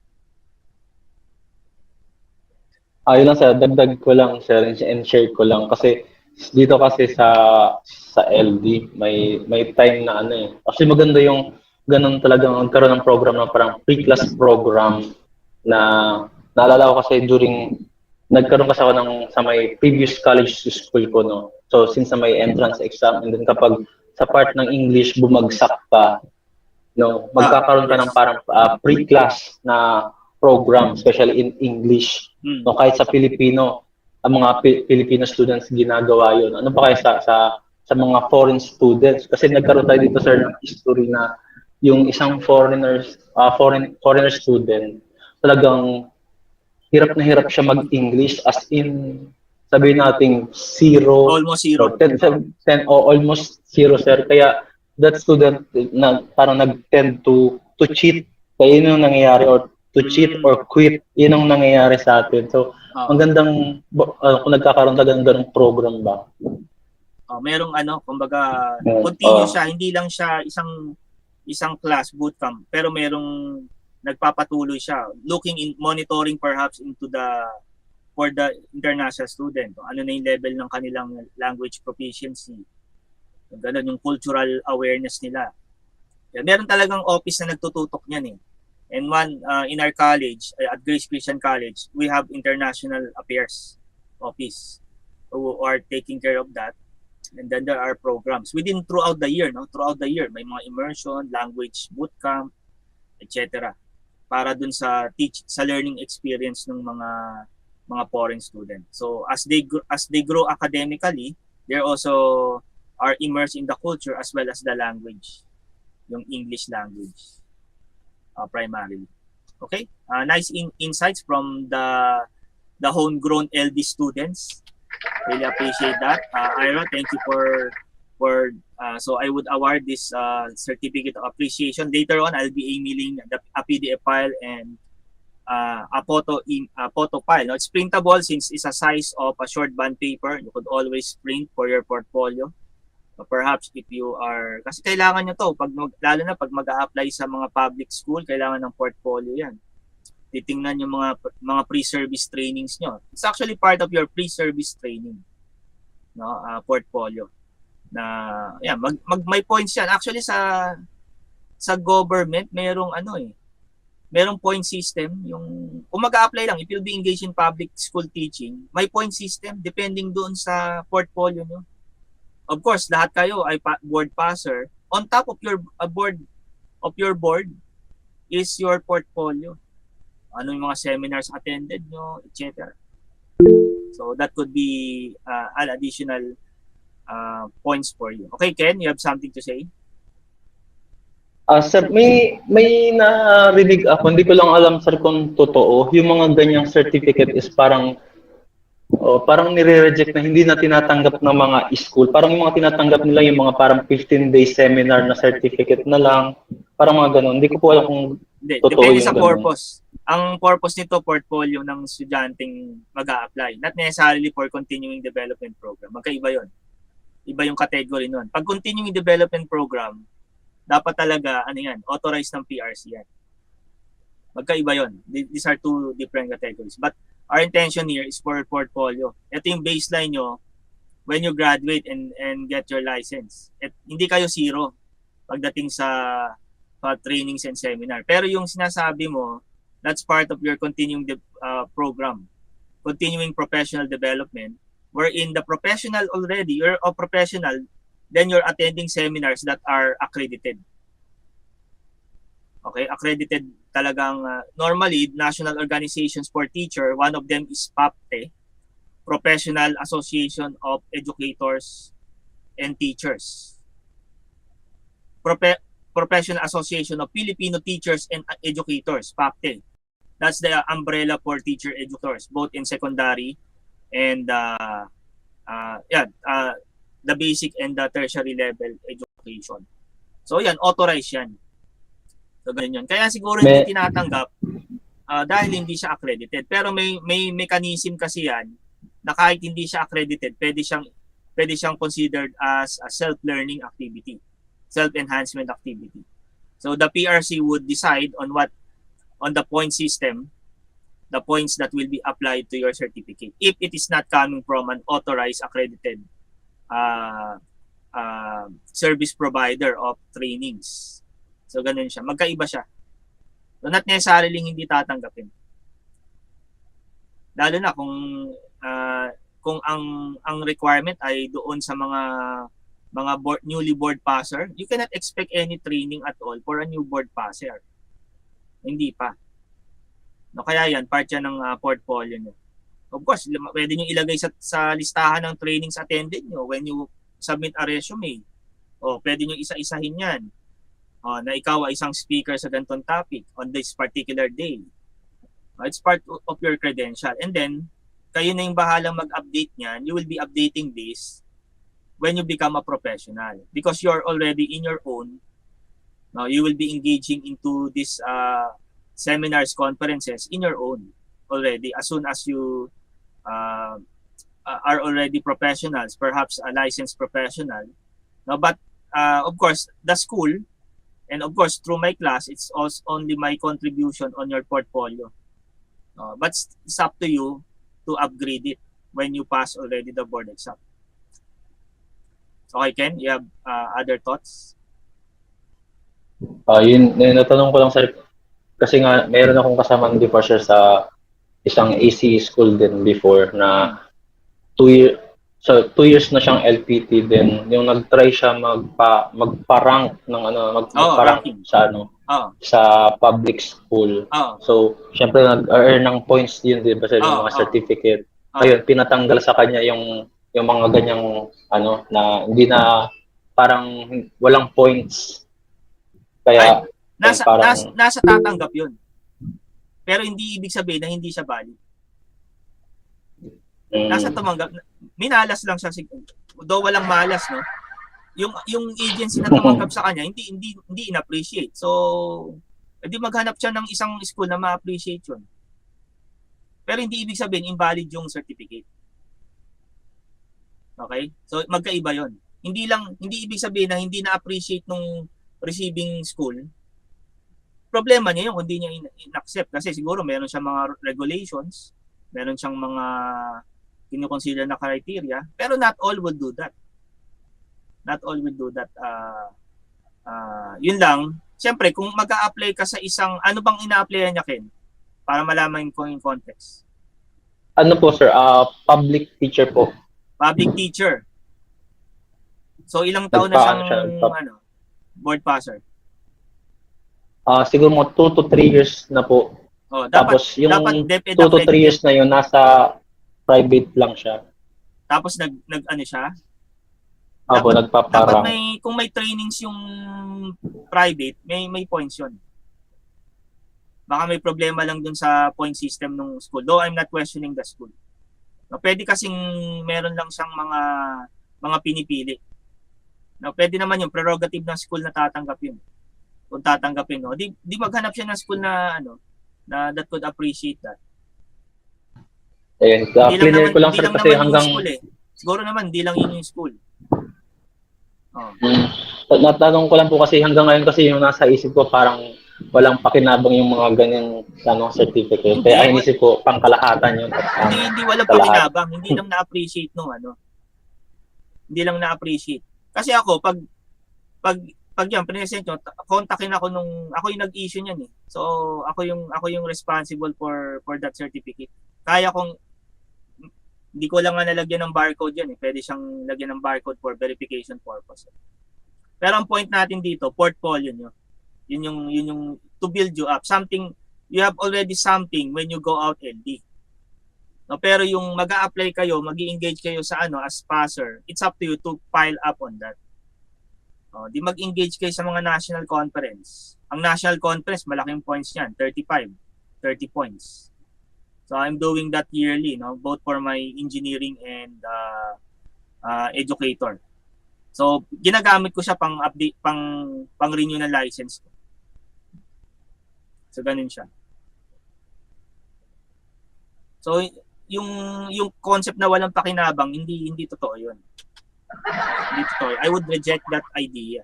Kasi siguro nagkataon lang na ganun yung appreciation ng school na tatanggap sa kanya. Pero kung wala naman mag-a-apply, posibleng hindi consider 'yun eh. Siguro competitive lang yung school eh. Palagay mo din. Ano ba, competitive lang yung school siguro. Maraming nag-a-apply. Kaya prioritize niya yung mga DepEd driven na DepEd driven conferences o yung mga accredited ng DepEd. Pero kung di competitive yung application niyan, siguro definitely it will be considered. Though hindi ko lang alam talaga yung actual na hanggang ngayon wala pa rin. Gusto niya magtrabaho sa sa public school. Wala na pong update kasi mga 2000. Ano ba yan? Saan lugar yan? 2019. Sa Bicol po. Bicol? Ang suggestion ko sa kanya, may mga regional conference eh. Attend siya ng mga regional conference. Actually, ang status niya po ngayon is actually nakapasok na rin po siya doon ngayon. Nakapasok na rin. Nagkaroon lang siya ng case na parang pinaalis na po sa kanya yung mga days, mga 1 day, 2 days na seminar. Ano ba yung content ng seminar? Maano ko? Ano yung mga seminar na yun? Actually, hindi ko na po na alam. Baka yun siya katulad nitong different category siguro. Kasi ang purpose nito, portfolio nyo eh. So para bang idea, walang parang negative yung dating sa akin. Parang walang, kasi nga gusto kong ma-build yung portfolio nyo eh as you go out LD. So yung karanasan yun may not be applied to us. Hindi siguro, ibang context yun. Saka kung ikaw talaga magpa-public, dapat meron ka talagang DepEd-initiated activities. Kung yun ang ipapayo ko dun sa kaibigan mo, kung nakausap niya ako 2019. Hindi ako mag-e-engage nang wala akong DepEd activity. Kasi masisiro ako. Kung akong tinanong niya, kaya lang ngayon ko lang nalaman yun. So pero hindi naging walang saysa yung training niya sa private. No? Kasi in good faith naman binigay sa kanya yun eh. Tama? Yun. So, pero nasa inyo yan. Kayo pa rin ang may discernment paano nyo gagamitin yung certificate nyo to enhance your skill portfolio building. Pero I would reject the idea that this is useless. No, because of that notion. Nagkataon lang dun sa kaibigan mong taga Bicol na ganun nangyari sa kanya. Pero kung tinanong niya ako, at ako ang tatanungin niya, dapat mag-engage siya sa DepEd activities. Sigurado yun, tanggap na tanggap yun. Kasi kung private school, public school yan, at mayroon siyang DepEd activities, sigurado, madadagdag sa point system. Pero siguro, pinatanggal sa kanya for the purpose of admitting him to the school, not necessarily for his portfolio. Magkaiba yun. Okay, magkaiba yun. Hindi, these are Okay two po. different categories. Sana malinaw sa'yo, no? Matagal ko lang talaga siya naging parang sana nabiyak malinaw sa sa'yo. isip Pero ko kung yung tinanong ganun. niya ako 3 years ago, yun ang sasuggest ko sa kanya. Engage on a DepEd sponsor activity. Kung gusto mo mag-engage sa public school, at yan din ang sasuggest ko sa inyo. No, kung gusto nyo talagang mag-engage sa public school teaching, dapat meron kayong mga credential coming from DepEd itself. O kaya yung mga professional organizations such as PAPTE, ayan, accredited yan. Though hindi siya government, accredited siya ng PRC. So hindi siya, hindi pwedeng hindi tanggapin kasi meron siyang corresponding points. No, mayroon siyang point system na ginaganap doon. Okay, Ma'am Nila, you have something to say? Yes, sir. Confirm ko lang, sir, yung ganyang certificate. Kasi ako as a government employee, tinatanggap sa amin yan. Okay. Yan, sir. As a daycare teacher, isa sa learning and development namin, yung ganyang certificate. So, acceptable naman po. Tama. Thank you, ma'am. Depende nga dun sa tumatanggap eh. Yun yung point ko kanina. Depende sa appreciation ng tatanggap. Siguro masyadong competitive yung ano na yan. Sa payo ko rin sa kaibigan mo, maghanap-hanap ng hindi masyadong competitive na office. Yun yung ano. Doon, kung nakaina siya, wala nang problema. It's not already an issue. You're just asking an idea, a concept na hindi na contemporary issue kasi nakapasok na siya. Tama ba? Opo.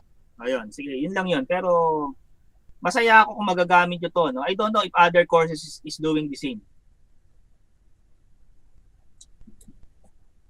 No, though meron tayong college-wide seminars, right? So I'm not so sure, but I believe lalo na nung pre-pandemic, you have trainings and their issuance of certificates. So I don't think it will be useless. No, it is useful. It's a proof that you have accomplished something on that area of topic. No, depende sa inyo, discerning niyo na yan kung saan niyo gagamitin, whether employment, portfolio. O, kasi you should update your resume annually or perhaps at least per semester. Dapat may nadadagdag sa inyong portfolio per semester. No? Hindi kayo nagiging stagnant. As educators, dapat kung ang mga estudyante ay natututo, dapat natututo din tayo. Whether that be experientially or in terms of training or perhaps in our portfolio, no, and other aspects of our profession. Okay? Other thoughts before hindi ko pa pala na-award kay Ira, no? Kasi mayroon tayong mga issues na dapat other thoughts?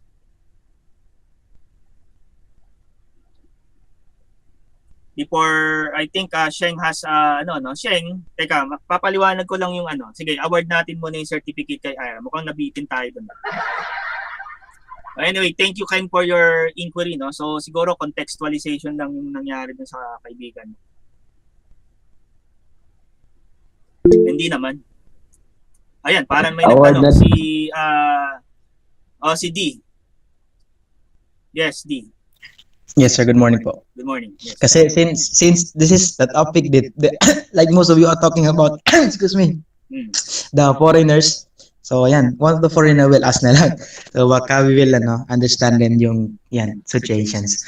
Anyway, my question is like if you were like a teacher that going to handle a class where there are foreigners, because based on my experience when I and most of the foreigners friends that I have, especially during like example when there's a speaker, there's a teacher or the reporter going to report the presentation, if they will speak in Tagalog or ayan, yung ganun, most of them will na, sige, wag na lang kasi Tagalog sila eh, tulog na lang or no need to listen na lang kasi Tagalog eh. That's, I mean, that's already na like the norm na that for the foreigners to feel that way because yeah, like most of you already has said that some of them begin with like there's no, I mean, like zero English, their English is very low and it's so hard for them to adapt to the other ways around. So my question is that if you were a teacher handling the class where the foreigners and as well Filipinos, how are you going to I mean, how are you going to manage your class to let the Filipinos themselves feel the way they going to learn? Because diba, like you said kanina, the teacher or the students might have the tendencies where they just learn the way who where they are. Like example, the teacher will just speak Tagalog to the students, and the student will just express the way they want to as well. And for the foreigners, of course, how you going to let them adapt to the class where they can understand as well the lessons, where they can also feel comfortable whenever they're in the classroom. Because mostly, yes, it's good to have yung English program class, but of course we want to study yung the life yung on the current time, the current situation na they could also feel, understand, and as well comfortable to learn with the teacher and as well the students. So ayun po. Okay, so honestly, I have a little engagement with the cross-cultural study. No? As far as foreign student, I have limited engagement. Nevertheless, on my class, I always have a core instruction. And what would appreciate the other nationalities from my class is the varied activities that will be presented in the class in terms of the experiential learning. That's why I conceptualize this individualized report as one of the activities or methodologies where the students could express their diversity, no? As far we have international students, so that's one way, no? But primarily kasi mahirap talaga mag-engage lalo na sa platform natin, no? On this online platform, it's really hard to a sense of discernment for all individually for among the students, not only for foreign but also for Filipinos. Lalo sa platform na to, it's really, I have difficulties because in my more than 20 years of teaching, this is the only time, this period in the pandemic, that I engage with my student through online. So for more than 2 decades, I've been teaching in a classroom setup, and I'll be able to know and discern the individual needs of our student, not only for the foreign but for the Filipino as well. So there are limitations, but with that limitation, we could have varied activities for the students so that they may express their diversities, no? Especially for foreign students. No? Varied activities. I think that's honestly that's a limitation that our class now. No? But for the classroom, for a face-to-face, it will be a different scenario where I really could discern the best possible methodologies for my students, no? Knowing that we have different students, national, foreign students on our class. So perhaps that's my solution as of now. But nevertheless, when we engage in a classroom, face-to-face class, that would be a different approach, a more individualized approach for the student. Perhaps in mentoring them, perhaps in coaching them, perhaps in other activities. Though generally, generally there must be a general atmosphere. Daddy. Hi, good morning, my son. There must be a general a core instruction, and then from that core instruction there will be variations. I love you, Daddy. Yes, I love you too. There will be a specific activity project perhaps. No, kasi I'm doing that also when I handle most of the Chinese students at Grace Christian College. So my project output or my course output may have its similarity in terms of core, but as far as their output, it's more related to their culture. It's more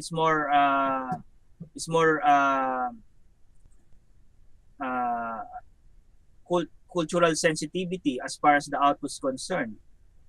As far as the classroom face-to-face modality is concerned, that's how I do it. But for the classroom, for our online platform, well, perhaps a diversity in terms of presentations where we could recognize diversity, recognize cultural differences. No, that's perhaps a limitation on my part, but nevertheless, I still have this sensitivity as far as the culture of my students concerned. That's how I approach it.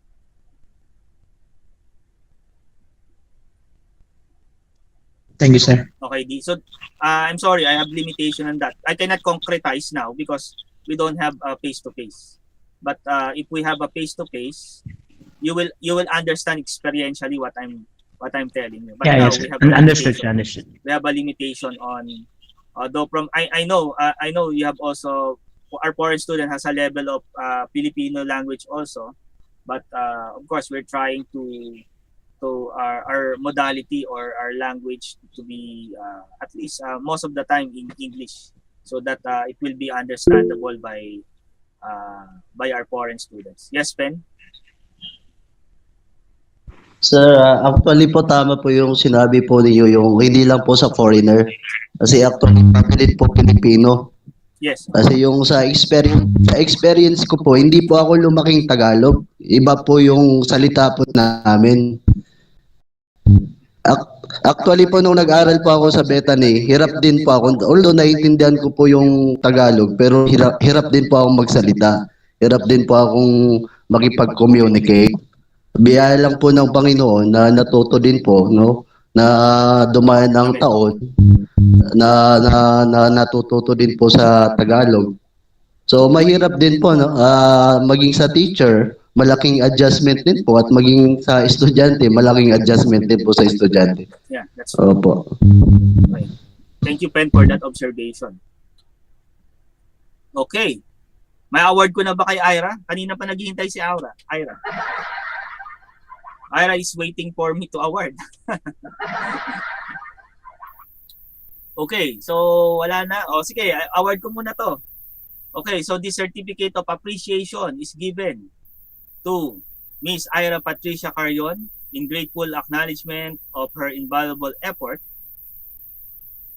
in imparting knowledge and insight as a resource speaker for our course EDU115 under the seminar series on the learner that covers modules 1 to 6 with a special topic on individual differences.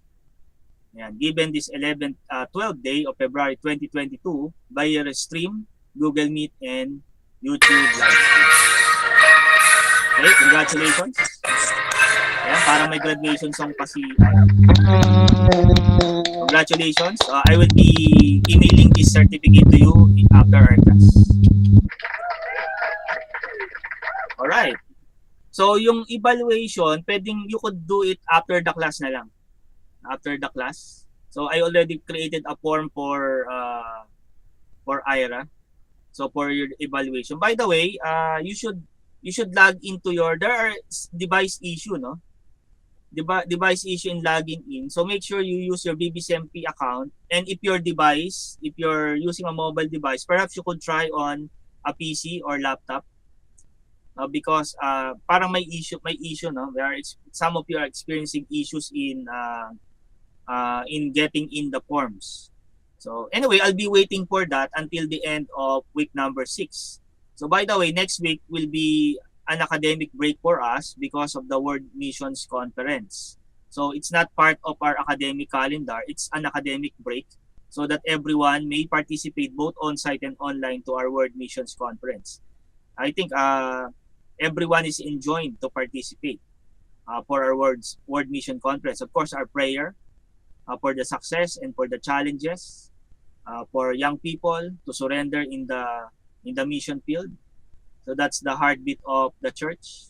So the church keeps growing because of the missions being sent from a local church to another local church, been faithfully preaching the Word of God. So that's our idea. Perhaps if you're not into, your colleague is not into to the mission field, you may be able to help missions. All right, so that could be a challenge for us also.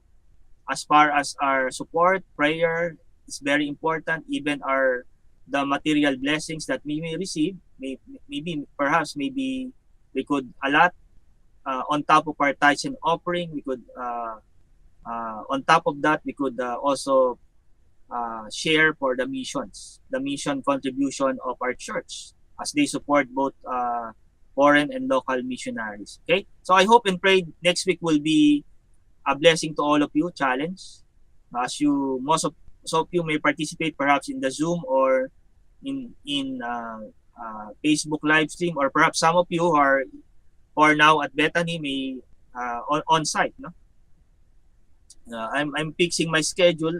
Whether I'm still tentative whether I could go to Bethany physically, by next week. So, but nevertheless, my prayer is for the success and more young people, just like you, young people to surrender for the missions. I hope some of our batch may be part of the mission, or perhaps if not, you become a faithful supporter of the mission work. Okay, so that's my. So later on, after the class, you may now even Ira, you also should also evaluate under self-evaluation. Okay, so the rest will be peer evaluation.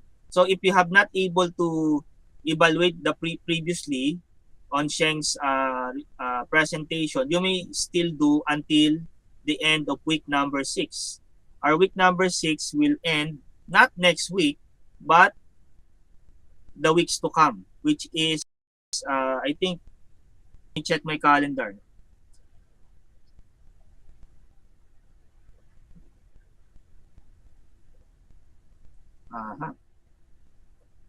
Kasabay yung kalendaryo. So, okay, it will end on February 26. So all submissions will be until February 26, including your prelim exam. You may take the prelim exam on the last day, which is February 26. But of course, make sure that you already submitted the multiple choice reviewer, answers for the multiple choice reviewer, which I already uploaded, and I'll be creating appropriate forms for that on our classroom. Okay, so everything could be submitted until February 26. So that would be the final day for our week number 6. Excuse me, sir. Yes, Ben. Sir, pati po ba yung reflection po? Yung reflection dun Yes. sa... That includes meron the na reflection. Yung isasubmit po yun, sir, o meron po kayo form po na Yes, ibibigay I'll po create sa a amin? form. I will be creating a form on our classroom. Don't email me your answer. You will submit all of them in the forms that I'll be creating. So I'll be creating a specific form for a specific module wherein you will upload your reflective summary. Okay? Plus your chosen topic on that higher education ebook. You have one. By the way, isa lang po pala, sir. Isa lang. Ngayong prelim po. Yung isa lang per period. So, 1 for prelim, 1 for midterm, 1 for finals. Pipili kayo ng Okay isa. po. Akala ko kasi per week po yung pagkaintindi ko. Hindi. Sobrang dami nun. Isa lang. Kasi meron ka ng presentation eh. Meron ka ng presentation. Tapos gagawa ka rin ng reflective summary dun sa ibang presentation. So, okay na yon. Tapos may isa lang na mamili ka lang doon sa, you just choose on the ebook one topic for your reflective summary out of so many topics there. So just one per period. So 1 for prelim, 1 for midterm. Not per week, it's too much. It's too much for, kasi meron ng presentation. Mayroon ng Thank you presentation. po, sir. Thank you po.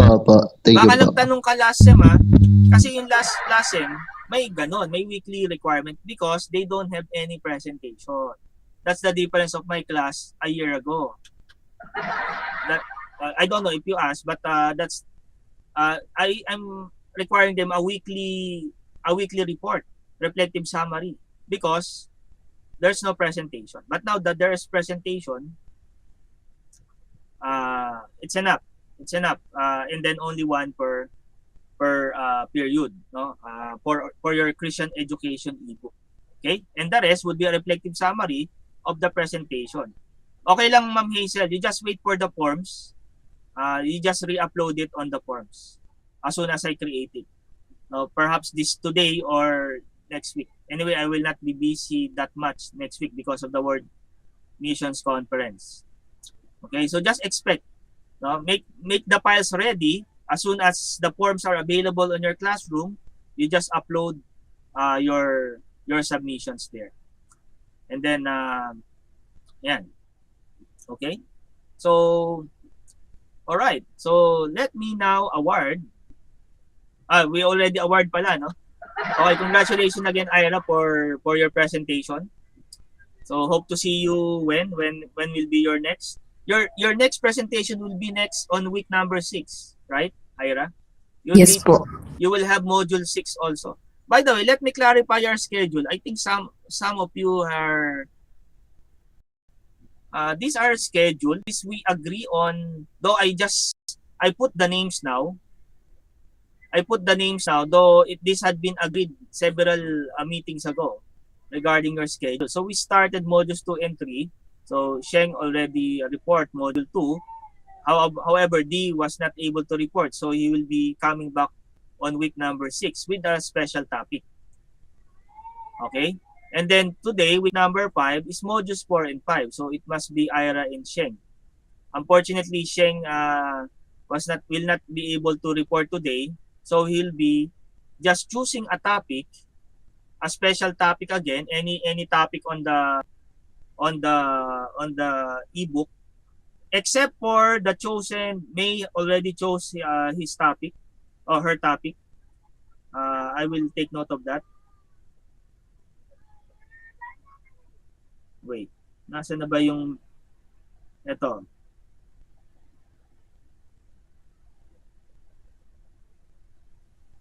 Okay, May already mentioned 2 topics, and I will reserve this special topic for May.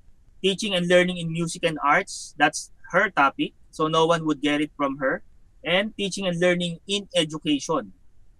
Okay, those 2 topics are reserved for May. Are still there, May?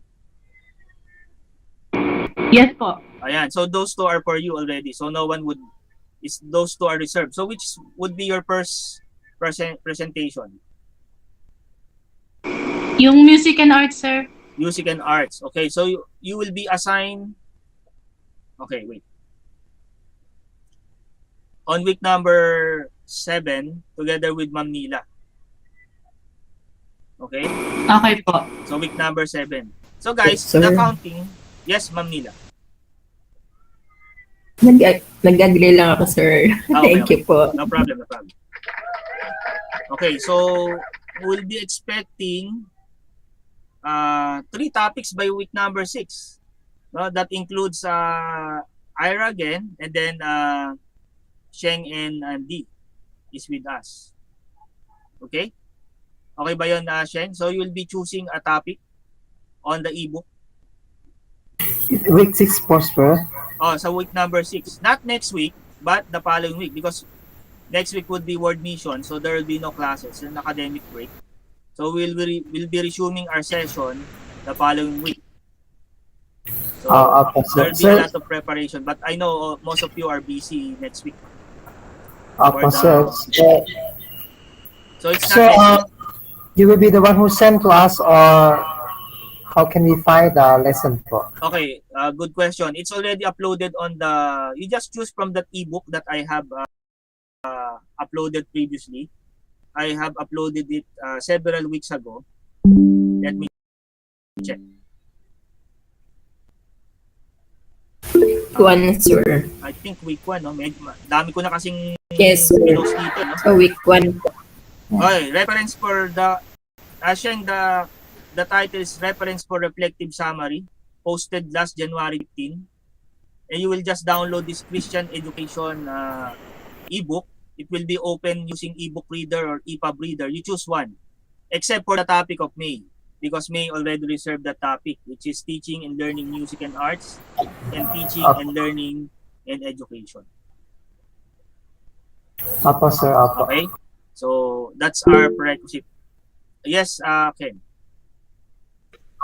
Sir, share ko lang. Next week, sir, Saturday, I think hindi naman po tayo affected ng World Mission kasi yung World Mission Conference is until Thursday lang po.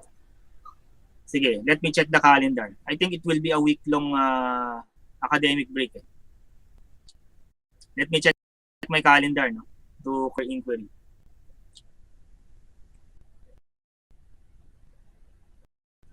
Yeah, I'll stop presenting for a while.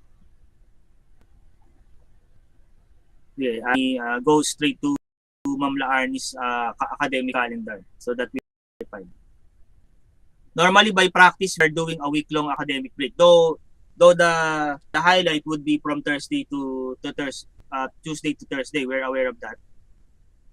That's a good thing you point it out. Let me clarify on my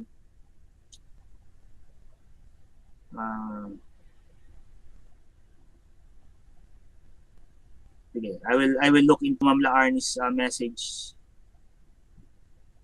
because he sent the academic calendar of the school.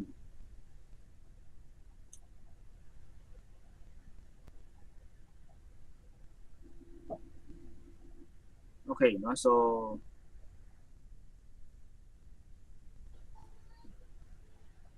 the soonest time, Sheng and D, you PM to me your chosen topic.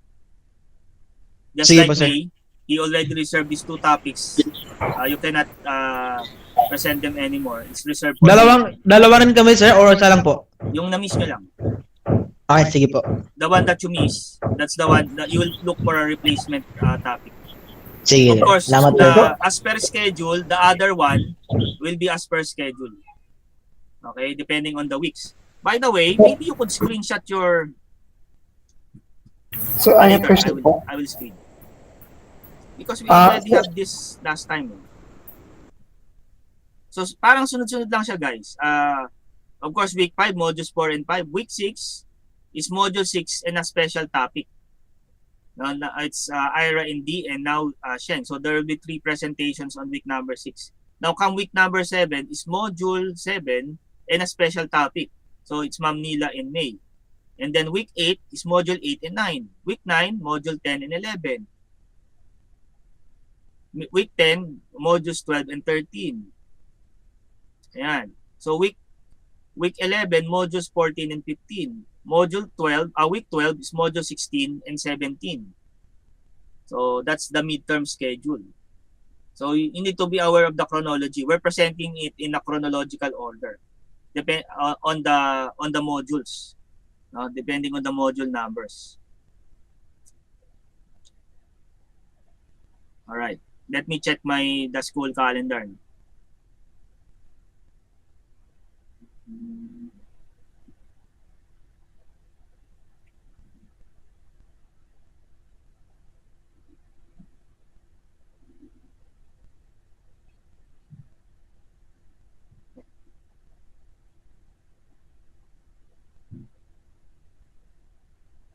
Ito, naka-green siya eh. So it's the entire week. Not only, though we are aware of the highlight of the World Mission is until Thursday, it's part of our academic break. I'll show to you guys for your reference. So this is coming from the registrar's office. So the green one is referring to academic break. Look at February, the 3rd week, which will start on 14 to 19. Wherein 15 to 17 is the World Mission Conference. But what is highlighted there is the green. No, meaning, what do you mean by green? Let's refer. It's a church school holiday. So meaning it's an academic break for you. So it's not part of the weeks. So today is week 5.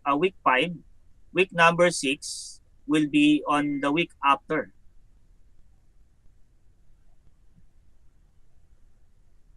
Okay, make sense, guys? Can you see the calendar? This coming from the registrar's office. Yes, sir. Opo. Yes, Dati sir. po kasi pagkatapos ng conference po kasi may klase kami dati Yeah. pero ngayon pala opo. Oh, lahat yan green na. Naka-green na siya ngayon. So this is coming from the Ma'am Laarni's office, no, who was sent to the faculty chat group. I'm sharing it to you for your information. So since all are green, meaning it's a school and church holiday in the occasion of 68th Church Anniversary and World Missions Conference of Bethany. So the legend there is church and school holiday. Okay? So the entire week next week, we won't meet in a Saturday because it's still a holiday. Thank you, A sir. school holiday. Okay? So I hope that clears our calendar, no? Though I need to admit, in some occasions, perhaps a year ago, yun lang talaga yung Friday, Saturday may klase. Pero ngayon, buong week na nilang dinagay dyan yung school holiday. Church and school holiday. Okay? Okay, guys, other thoughts? Before we continue, thank you again, Ira. Another clap. Alright? So also your scheduling here. Then yung evaluation, you could do it later. Now, I'll be a short time for us to look into Module 5, which supposedly the presentation today. You know why? That's a purpose. We need continuity on our discussion. Now, that's why if a presenter failed to present on the day, there are two things that happen. He loses his topic and he loses the time slot.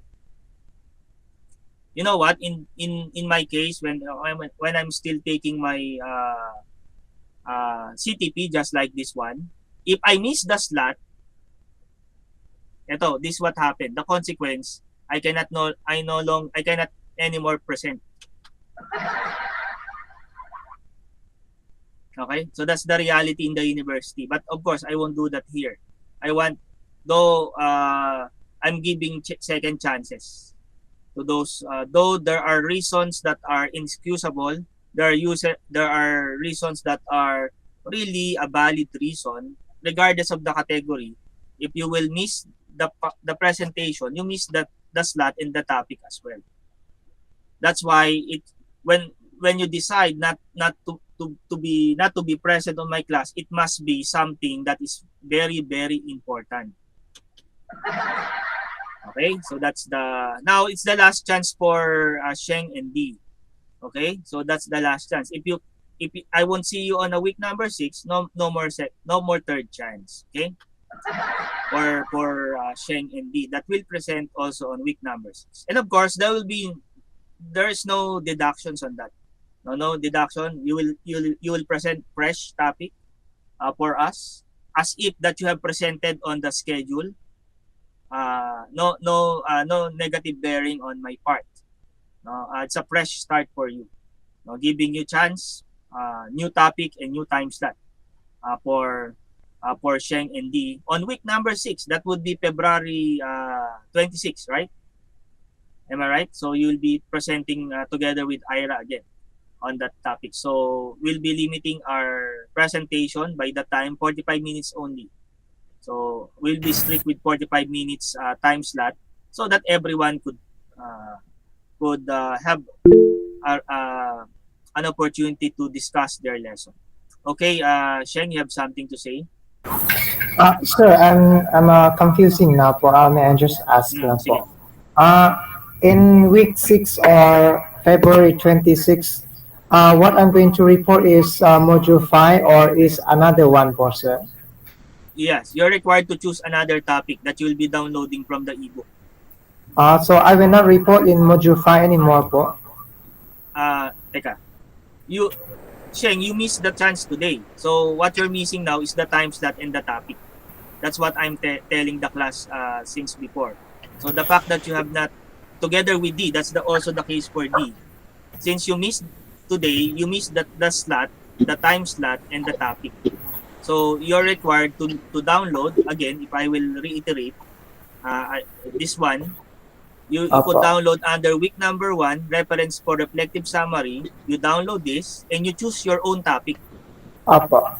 except for the topic of May, which he already chose regarding music and arts and teaching, learning, education. That's for May already. So you choose another topic out of several topics that's there. And then you present to us concisely for 45 minutes because there are 3 presenters on week number 6. Apo, sir. Thank you Okay? po. So that's the consequence or the situation that we have. Okay? So I think that would be fair enough for all of us. And I will apply this to all of you. If ever you miss your slot, I'll be giving you another slot, which is for the midterm. The slot will be on week number 12. And you will be choosing a topic on a Christian education ebook. Okay? Is that clear to all of you guys? Yes po, sir. Okay. So I hope it's clear, no? And that's my academic prerogative to choose this setup, because if I will allow the same topic to be presented on that later date, it will the flow of thought will be a little bit distracted because of that. The flow of thought from modules 1, and then there's no report, and then you will go back, so medyo may problema do sa flow nun. Self-opinion. Yes, ma'am. And, Parang ano? ay, sorry. Sige, Sorry ma'am, go po, ahead. sorry Ma'am po. Dila. Apo.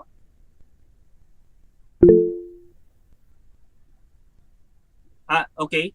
You have something to say, Ma'am Mila? Wala po, sir. Sorry po. Okay. Sige. I thought, yes, Ken.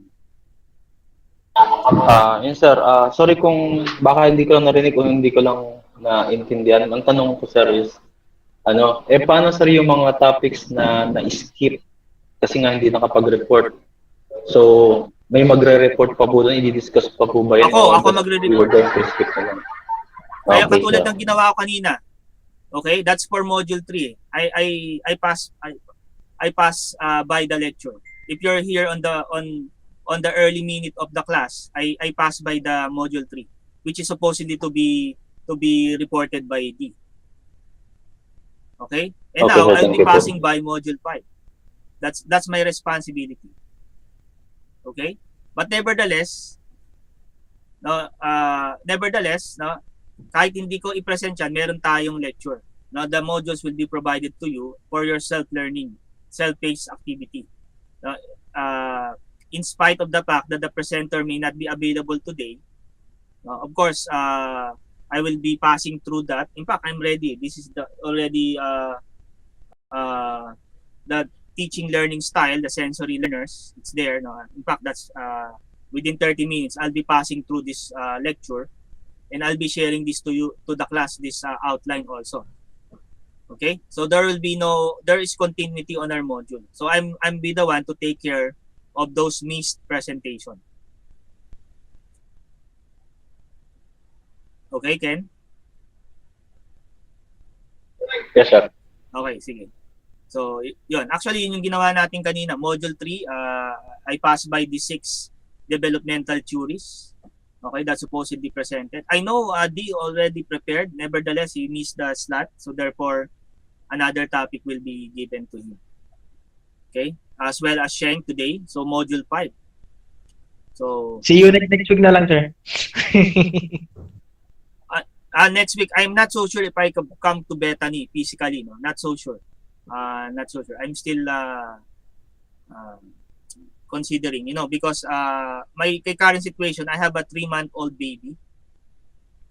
Whenever I'm offline, I'm helping my wife in taking care of our baby. So that's my situation. So I really have a difficulty in my mobility as far as going out is concerned. So that's my concern. I hope you could pray for me also. Since we are just 4 in the house, my wife, me, and our child, 3-month-old baby, and I have my firstborn, which is 8 years old. Of course, he cannot be responsible on that too. Hindi pa. So that's the situation. Whenever I'm offline, I'm helping my wife in taking care of our baby. So I'm still contemplating. No? I really would like to go to Bethany next week. But of course, by God's grace and God's providence, no. So if I could really be available and my wife will be okay, it's fine with my wife. I may, I will just pop up on Bethany at Bethany. Okay, okay, D. So I'll just pop up at Bethany if the Lord wills, considering the limited mobility that I have now. It's good thing we have a platform like this where I'm not able to conduct a face-to-face classroom at this particular point. But through this platform, I may be able to deliver instruction through online platform. While I'm still from time to time looking for my baby, taking care of my boy, who is a grade 2 pupil, also has online class or now face-to-face already. Okay, so that's the scenario that I have. As much possible, I would like to go. In fact, previous years I've been at Bethany supporting my brother-in-law. Now Pastor Aaron 14 of Guatemala is my brother-in-law. Pastor Enrico Nierbes of Vietnam. He's the husband of my wife's sister. Okay, so and previously we have a deacon in our church who is now in Thailand. So I've been in Bethany, popping up from time to time, no? Without you noticing me that I've been participating on the missions conference before. But now it's a different situation. I have a 3-month-old baby to take care, and as parent, you know how difficult the care, taking care of our baby without any help from our relatives, because my wife's relative is from Quezon province, so it's far. And on my part, my mom is already too old to help me on taking care of our baby. Okay, so that's the situation. But I pray that I could still participate on site. Not just online, because automatically online I could be connected to the Zoom link of Bethany. But as much possible, my desire is for me to participate at least on a one night challenge, the main challenge during night, that I could just drop by. Hopefully, Lord willing, no? So I'm not closing my options for next week. Okay, D? Would that answer your question? Yes, sir. A short Thank you, question sir. Thank you, and sir. a long answer. Okay. So anyway, at least you may understand me from time to time. No? That's why there are limitations. Of course, all of us has limitation, but only by God's grace that we may continue living through that limitation, that we may see the grace of the Lord. In fact, Apostle Paul see the limitation of the thorn of the flesh, which is actually demon-driven disease for Paul. But nevertheless, Christ answered that His grace is sufficient. So meaning, the lesson for Paul, suffer this limitation, so that you may see the glory of Christ. So that's the challenge of Paul. In fact, Paul is successful on that. Though his desire is to maximize his physical health for the mission, nevertheless, Christ's grace is sufficient for her. In fact, that's also applied to us. Every one of us, there's sufficiency of Christ in us through the Holy Spirit, as we have been regenerated and illumined by the Spirit and continually indwelt by the Holy Spirit. Our desire is to be filled with the Spirit in our lives, no? That we become Spirit-filled in our lives. So that's our desire, no? Though we are already indwelt by the Spirit. Okay, so that's some reflections that you may have. I hope that you will engage productively on on the World Missions Conference. So some of you may surrender in the mission field. Some of you may have awareness of supporting more for the missions, not just praying. Yes, prayer is vital, important, very essential, but of course our substance is also needed for the mission field. No?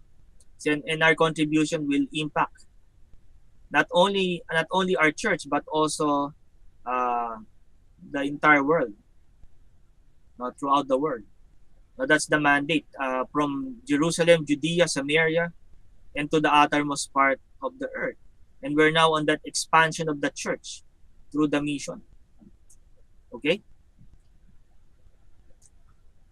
So let's continue. So I'll give you an outline of lecture number 5. And of course, this will be uploaded as part of your reviewer, guys. I want you to prepare well on the prelim. I want you to perfect the exam. That's my desire.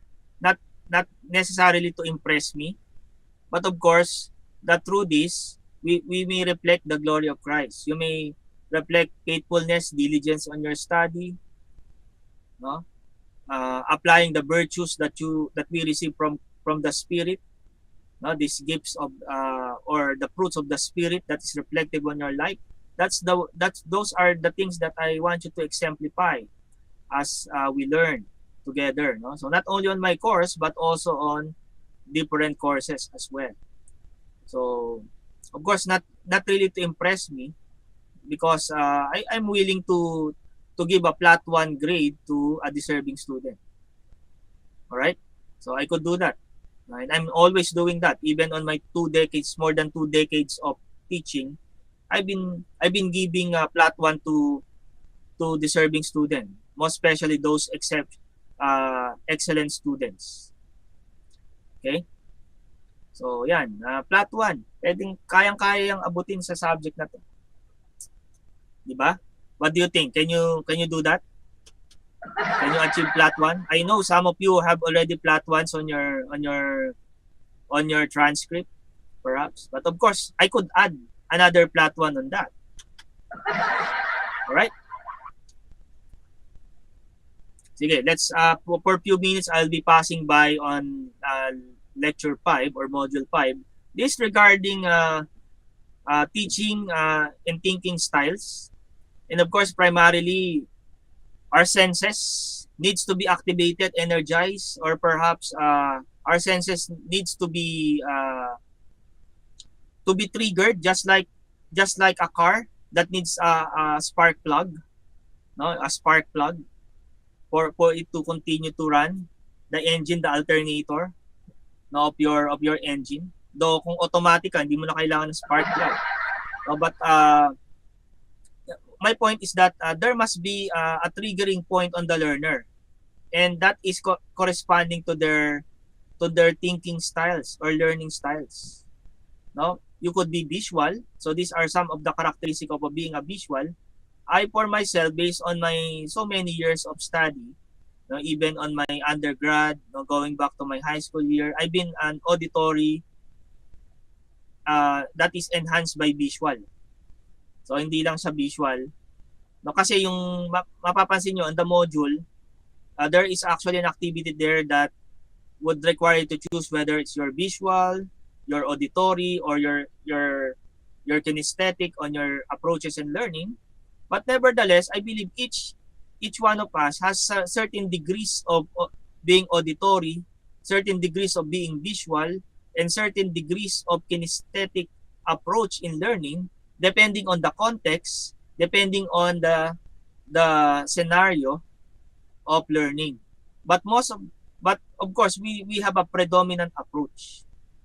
Now, as learners, we have a predominant approach on learning, whether that be in the visuals, or perhaps in the hearing, or perhaps in motion or kinesthetic or touch, or touching things, or doing some activities where we could maximize our learning. So that is sensory preference.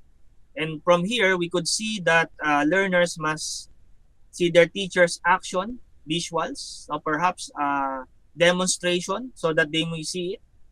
Teacher's action, facial expression, though in this platform you may not see much of my facial expression, no? Lalo na kayo, naka-off cam kayo.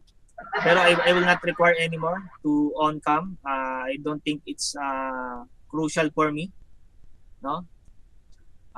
Some of us are doing many tasks at the same time, no? Perhaps eating your breakfast now, or perhaps drinking a cup of coffee just like me. I'm drinking a cup of coffee.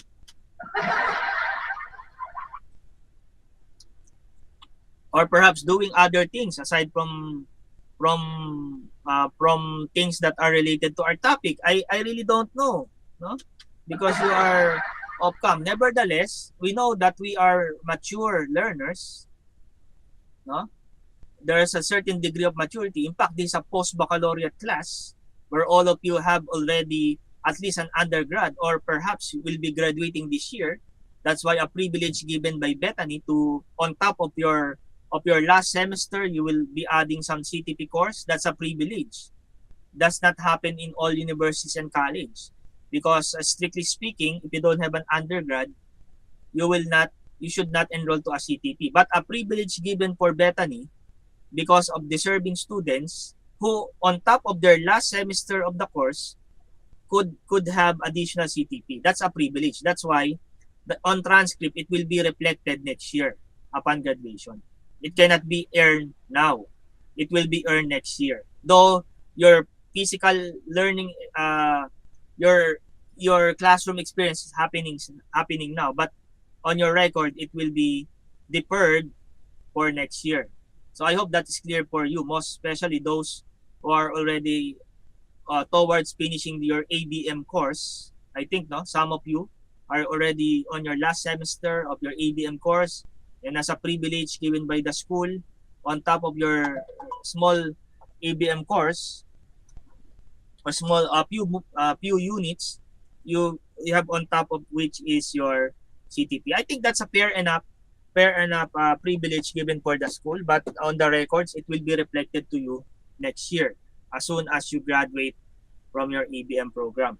So anyway, so visual, no? So most of your pupils will be visual. They would like to see your teacher's action, facial expression, to fully understand the content.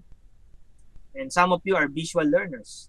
They may think pictures and learn best from visual aids. Unfortunately, I don't have much visual aids. I'm not so creative on doing much visual aids. That's a limitation on my part. Nevertheless, I make sure that I have a larger text on my lecture. So I think this is already a full-blown. I already magnify 500% of the original text. Hopefully that is visible for you. And perhaps I could enlarge this. Or, okay naman, nakikita nyo naman to, no? So visual aids prepare detailed notes, to take some detailed notes. So those are visual learners. It may be iconic, no? Some visual learner are iconic, imagery. You're looking into an image, a photographic memory perhaps, no? The fact that you will understand a lesson because of the image that is returned in your mind in terms of your sensory how you perceive it through your visual senses. That's visual imagery, or perhaps symbolic. It's more of abstract. That based on what things that you have learned, you will convert it into something that is abstract or symbols. And most of us, I need to admit this, most of us math majors are good on that, symbols, abstract. From a concept that we could convert it into symbols. And from symbols, we could have relations of the symbols, like at mathematical expressions and other things. That's how we derive our learning, no? So visuals, in terms of symbolic or abstract symbolism, no? And these two are different, no? Though the one is more general visual photographic image on our mind, and then you turn it into a symbol, an abstract concept based on the concrete visual that you have seen. Okay, so these are two different. Those learners may retain visuals or photo, but some may convert it into symbols. So may further extract a photo image or an image into a symbolic representation. And most math majors are good at that. I need to admit that, no. I don't know if Aisel and Gillian, who is our two of our math majors are here, would agree to me. What do you think? Our math major here. So, mahilig tayo doon. And then of course, aside from being triggered through visual, a learner could be triggered through listening, hearing. Auditory learners, they learn best through verbal lectures, discussions. Yeah, just like this one. What I could offer you is more on audio rather than visual. Though I am reinforced by my visual. That's how I learn things. That's why it will be reflected on the manner I teach. I learn through listening that is reinforced through visual. I don't know, some of you have that type of learning curve as well. That you learn through listening, hearing, but needs to be reinforced through visual. No, that's what we call audio-visual learners, as a combination of the two. All right. So through verbal lectures, discussion, talking things through listening to what others have said. Of course, that would help us enhance our listening skills. Whenever there are question and answers, there are interaction. That's part of our learning. Okay, for auditory learners. And then of course, talkers. They are really fan of talking, talkative. Of course, teachers are talkative also, on a positive sense. Because if teachers won't talk and teachers are afraid to talk, who would listen? Who would teach? No, so automatic, guys. If you would like to be teachers, and all of you I assume are teachers already or soon to be professional teachers, no, that's one of our mouthpiece would be our investment for the profession. Okay, your mouthpiece, you're being talkative or talk, not necessarily on the negative sense of being a talkative, but communicators. We need to be good communicators of information or message that we would like to impart our student. Same as true with the recipient, no?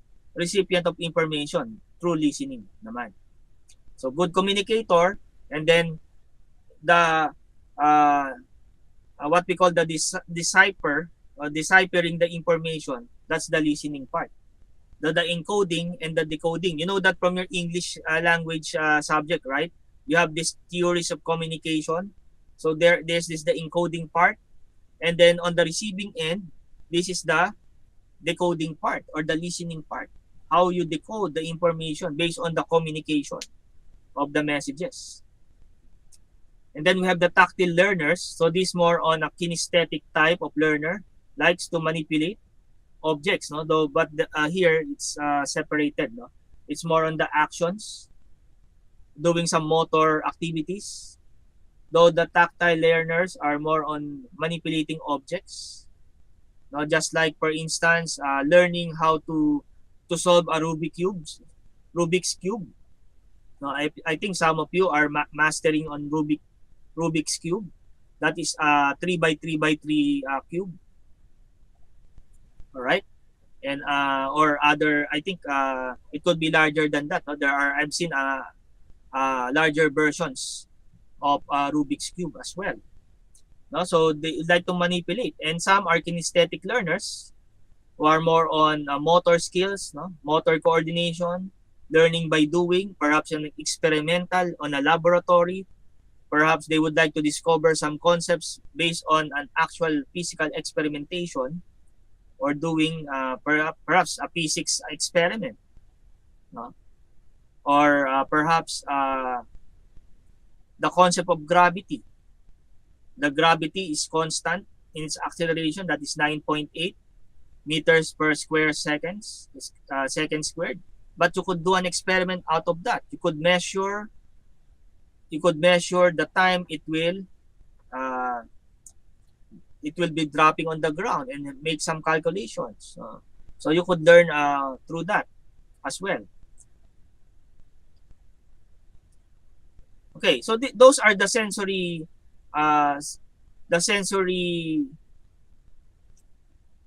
preferences of a learner. So these are the four: the visual, the audiovisual, or tactile kinesthetic could be considered as one in terms of manipulation, coordination, motor skills applied. Now, aside from listening or visualization of a particular topic or a particular information. No? Aside from that, so they may learn through these motor experiments. Okay? And then next to that is your thinking. Nasa na yung slide ko? Nawala yung slide. Ayan, thinking styles. Now, there are two types of manner where we could think. So, there are what we call the continuum of global analytic. No, global is more on the right brain person, and the analytic is the left brain. No, or more on the analytic, it's more on sequential on its mindset, meaning there must be sequence. For analytic, there must be a logical connection between one stage to another. That's why most of the math majors, I would say, is an analytic thinker, because we are more into sequence. We are more into a logical pattern. We are creating relations of variables from the previous one to another. That's how a math teacher could think. But for a global, it's more on parallel. If analytic is serial, meaning on a series of logical connection, global thinking may think on that on a parallel sense, meaning at the same time all of the items, all of the concepts in parallel. Do you see the difference? The analytics more on the sequence, straight line. A long straight line for analytic thinking. But for global thinking, it could be a line segment that is arranged in parallel. Okay? So meaning, it's simultaneous. You could view appreciation of art, listening. You could do multitasking skills. I would appreciate the global learners. They're able to do some multitasking efficiently. But for us, honestly, I need to admit, if you're a serial thinker, just like analytic thinking, we cannot do simultaneous things efficiently. We should finish first one task. Task number 1 done. Next, task number 2 done. Task number 3. But for global learners, it's more parallel. Task 1, 2, 3, 4, 5 simultaneously. Okay? Make sense of the difference, guys? What do you think? I know by now you should classify yourself as an analytic or global learner. All right? For that differences. Thinkers towards a linear, step by step, no? That's what I'm mentioning. Process. Them are comfortable on the world of details and hierarchies because we're looking into connections of each of the processes. No? That's how most of the math majors, engineers, and scientists would fit on analytic thinkers. However, for global, it's more on arts. It's more on language. No? Correct me if I'm wrong. If some of the English language students here, no, are fitted to become global learners because they may see in a wider perspective simultaneously. No, they could be simultaneous in a multitasking environment. That's how I appreciate more of a global thinkers. Yeah. Most especially if you are actually into management of educational system or management of your own school, or you are into a governance of an organization, you might as well have a type of learning called global. You must have that appropriate skill set for it to become a global type of learning. No, yung thinking style supposed to be global if you're inclined more on management of things, governance, leadership, because you should see on a wider perspective. All right? Wider perspective of of the thing. Unlike us analytics, more on details, more on, kaya nga guys, if you would like to become a manager, you should be a global thinker. If you would like to be an specialist, for my case, I'm a math major, so I'm a specialist as far as teaching math is concerned. So it's more analytics. But I know a person that is both global and analytic, depending on the context. Take the example of Dr. Milagros Ibe. I don't know if you have heard about him. Most of the people who is as age as mine knows Dr. Milagros Ibe. Okay, any reaction? No, sir. Okay. Dr. Milagros Ibe is a DepEd consultant, a DEX consultant, even a consultant for all of the brain, the battle of the brain on TV before. Have you watched a battle of the brain episode, guys? If you say no, you are too young. Yes, sir. Yes, po. Yes, I love it. Yes. Yes, and Dr. Milagros Ibe is a consultant. You know what? As I search on his academic preference, he's a master's degree in mathematics, analytics. Unfortunately, his PhD is in English language. So that's a case of a global analytic. Meron palang taong ganon. There are person that are global and analytic at the same time. Wow, that's a peculiar person. I don't know, siguro if Dr. Ibe is still living, is too old already. Just like Ma'am Ningning, who's the DepEd secretary, Leonor, our DepEd secretary. What's the last name, guys?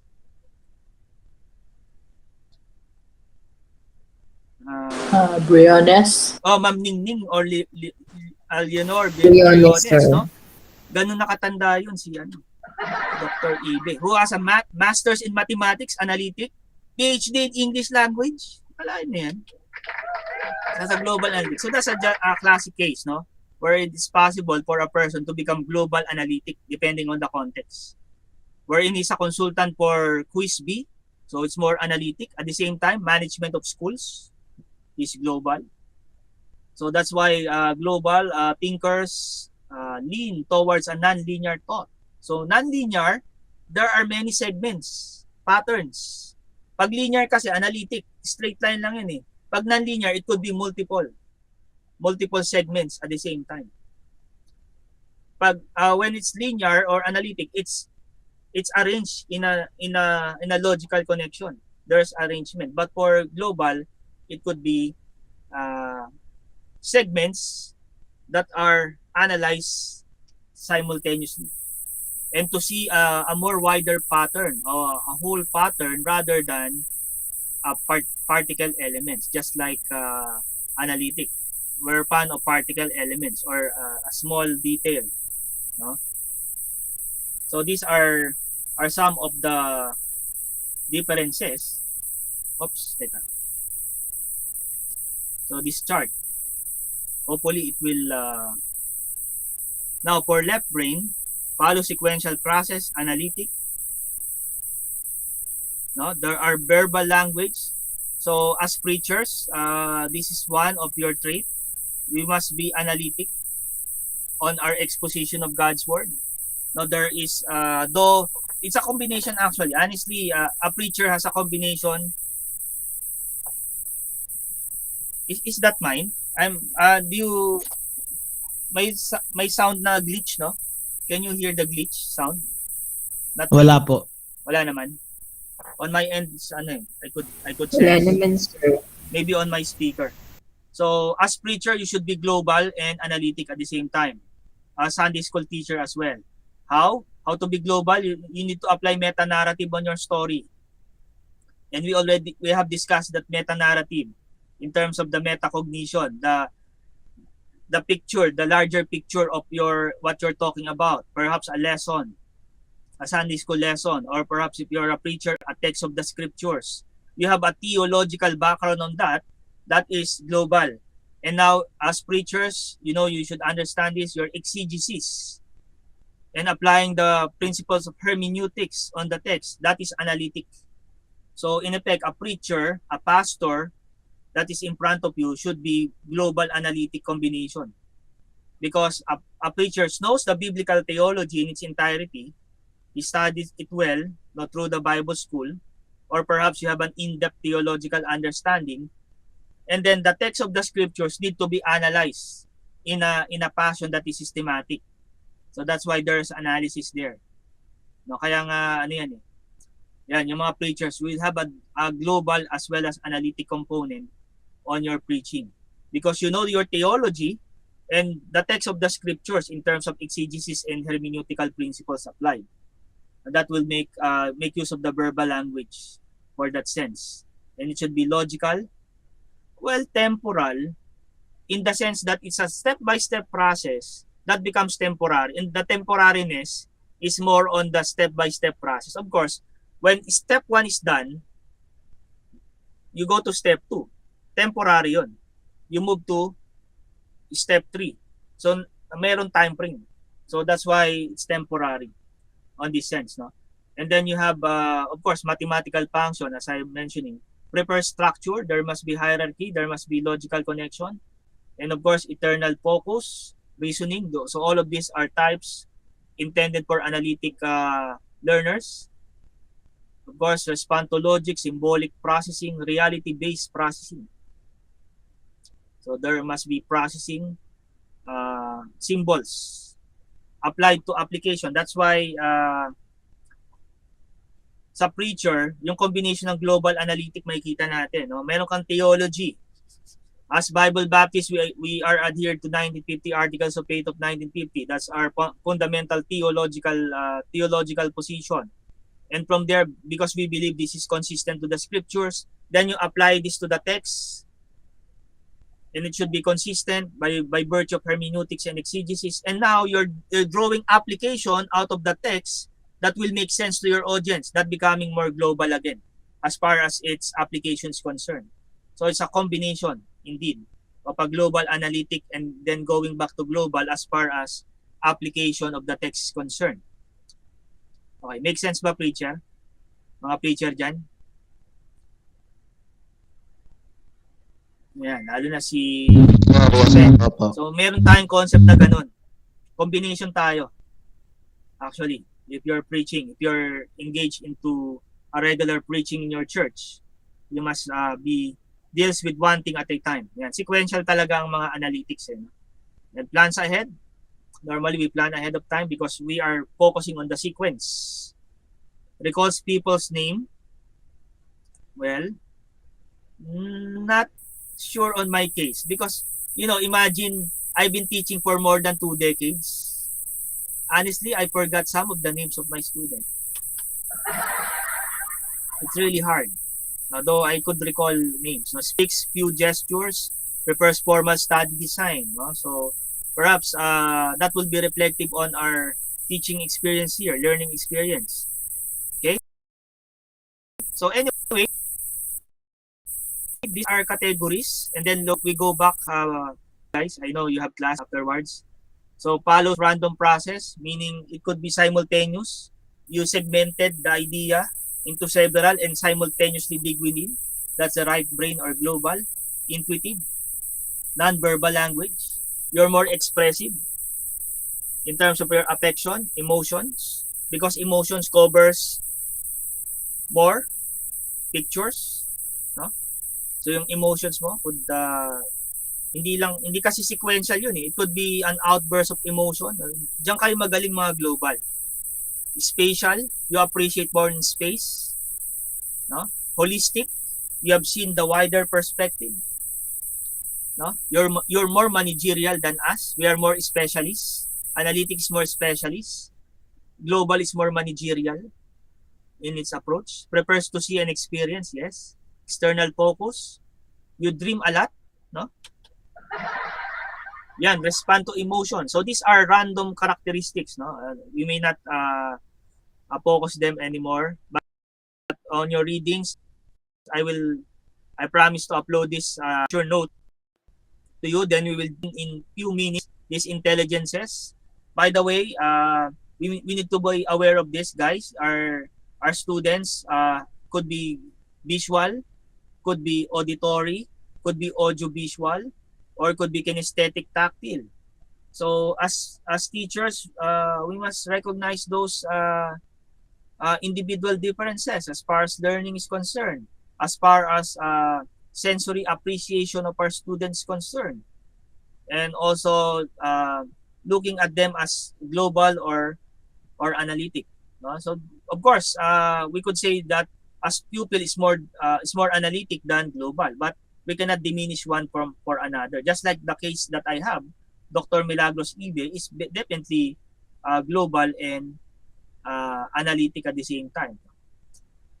And also our multiple intelligences, so we have 9 of them, 9 or 8 of them. So these are actually the inclination of our student. Does not mean that it does not have, if you are one of the smart, it does not mean that you're not that smart on the other aspect of intelligence. Though we could recognize the dominance of a particular intelligence or smartness among our student, no? And we could cater through this with various activities on our classroom, perhaps grouping them into same smartness, perhaps, and making a project, perhaps a better project, or perhaps making an heterogeneous environment, no, to challenge their being smart, how to relate one to another, no? So we could do that depending on the content that we would like to deliver for our students. Okay, so in passing through visual or picture smart, so visually organizing ideas, seeing concepts in action in order to understand them. So more on picture smart. They could interpret directly the manner that they have seen a picture or a visual, then they could understand. They have this conceptualization already. So that's visual or picture smart. Then we have verbal linguistic, more inclined with the language use. They are communicators, both for the spoken and the written words. They are effective communicators. And as teachers, we must be good communicators, no? So of course, that's my dilemma. So actually, that's a dilemma that I need to introspect, no? Because I'm more of an analytic learner. At the same time, I need to as a teacher, I need to verbalize this, no?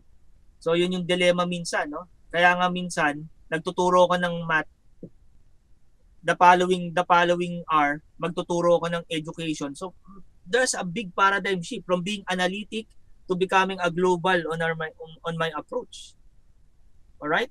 So for math, I'm doing some analytic learning teaching opportunities for my student, but now it's more supposedly global, holistic. So and that's a challenge for teachers like me now. I'm teaching both professional course more on global and math content that is more analytic. And we need to be flexible, guys. Now teaching is also a measure of your flexibility as well.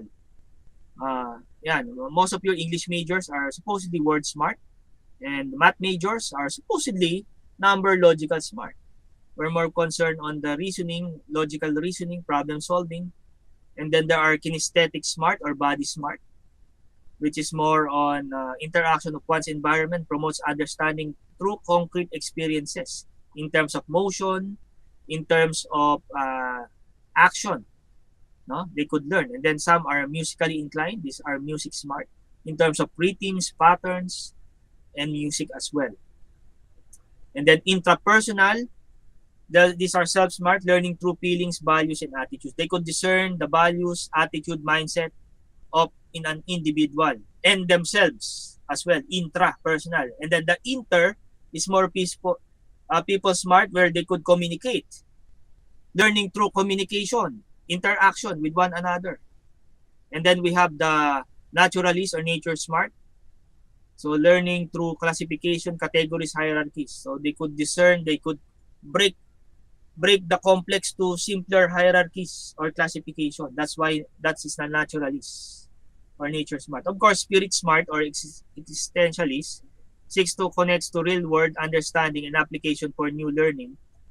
And most of the church would look on a framework of an existential context, wherein in all of these things, there's what we call the supernatural. The supernatural, that is over on top of the natural.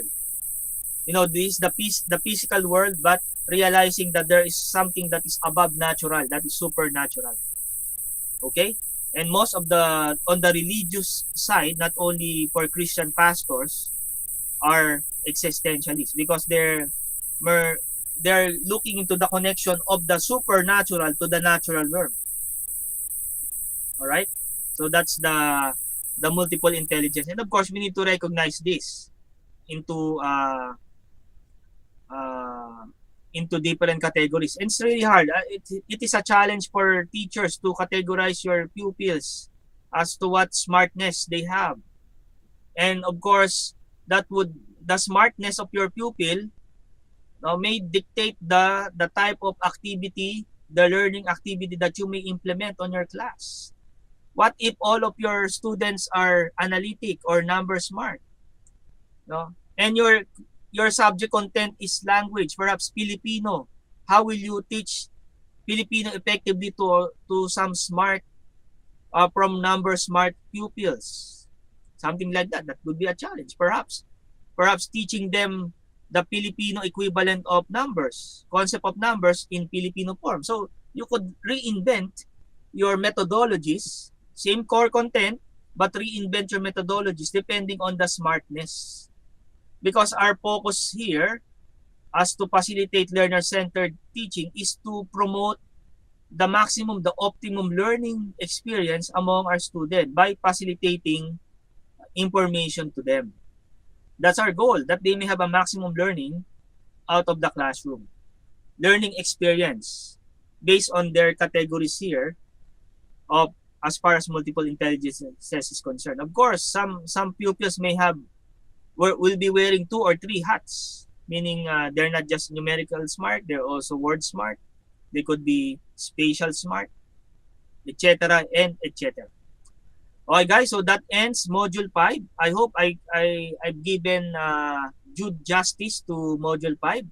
By week 6, we'll be starting module 6, which is learners with exceptionalities.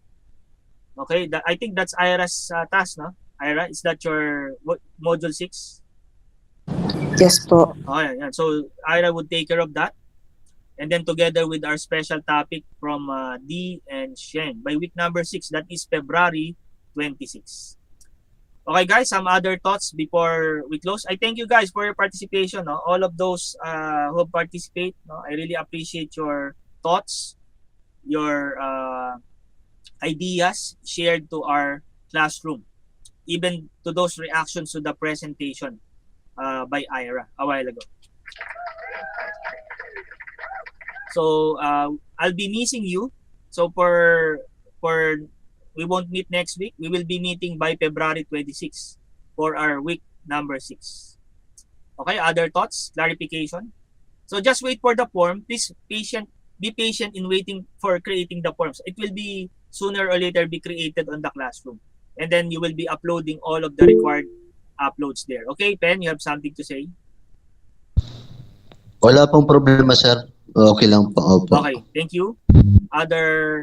Other concerns before we close?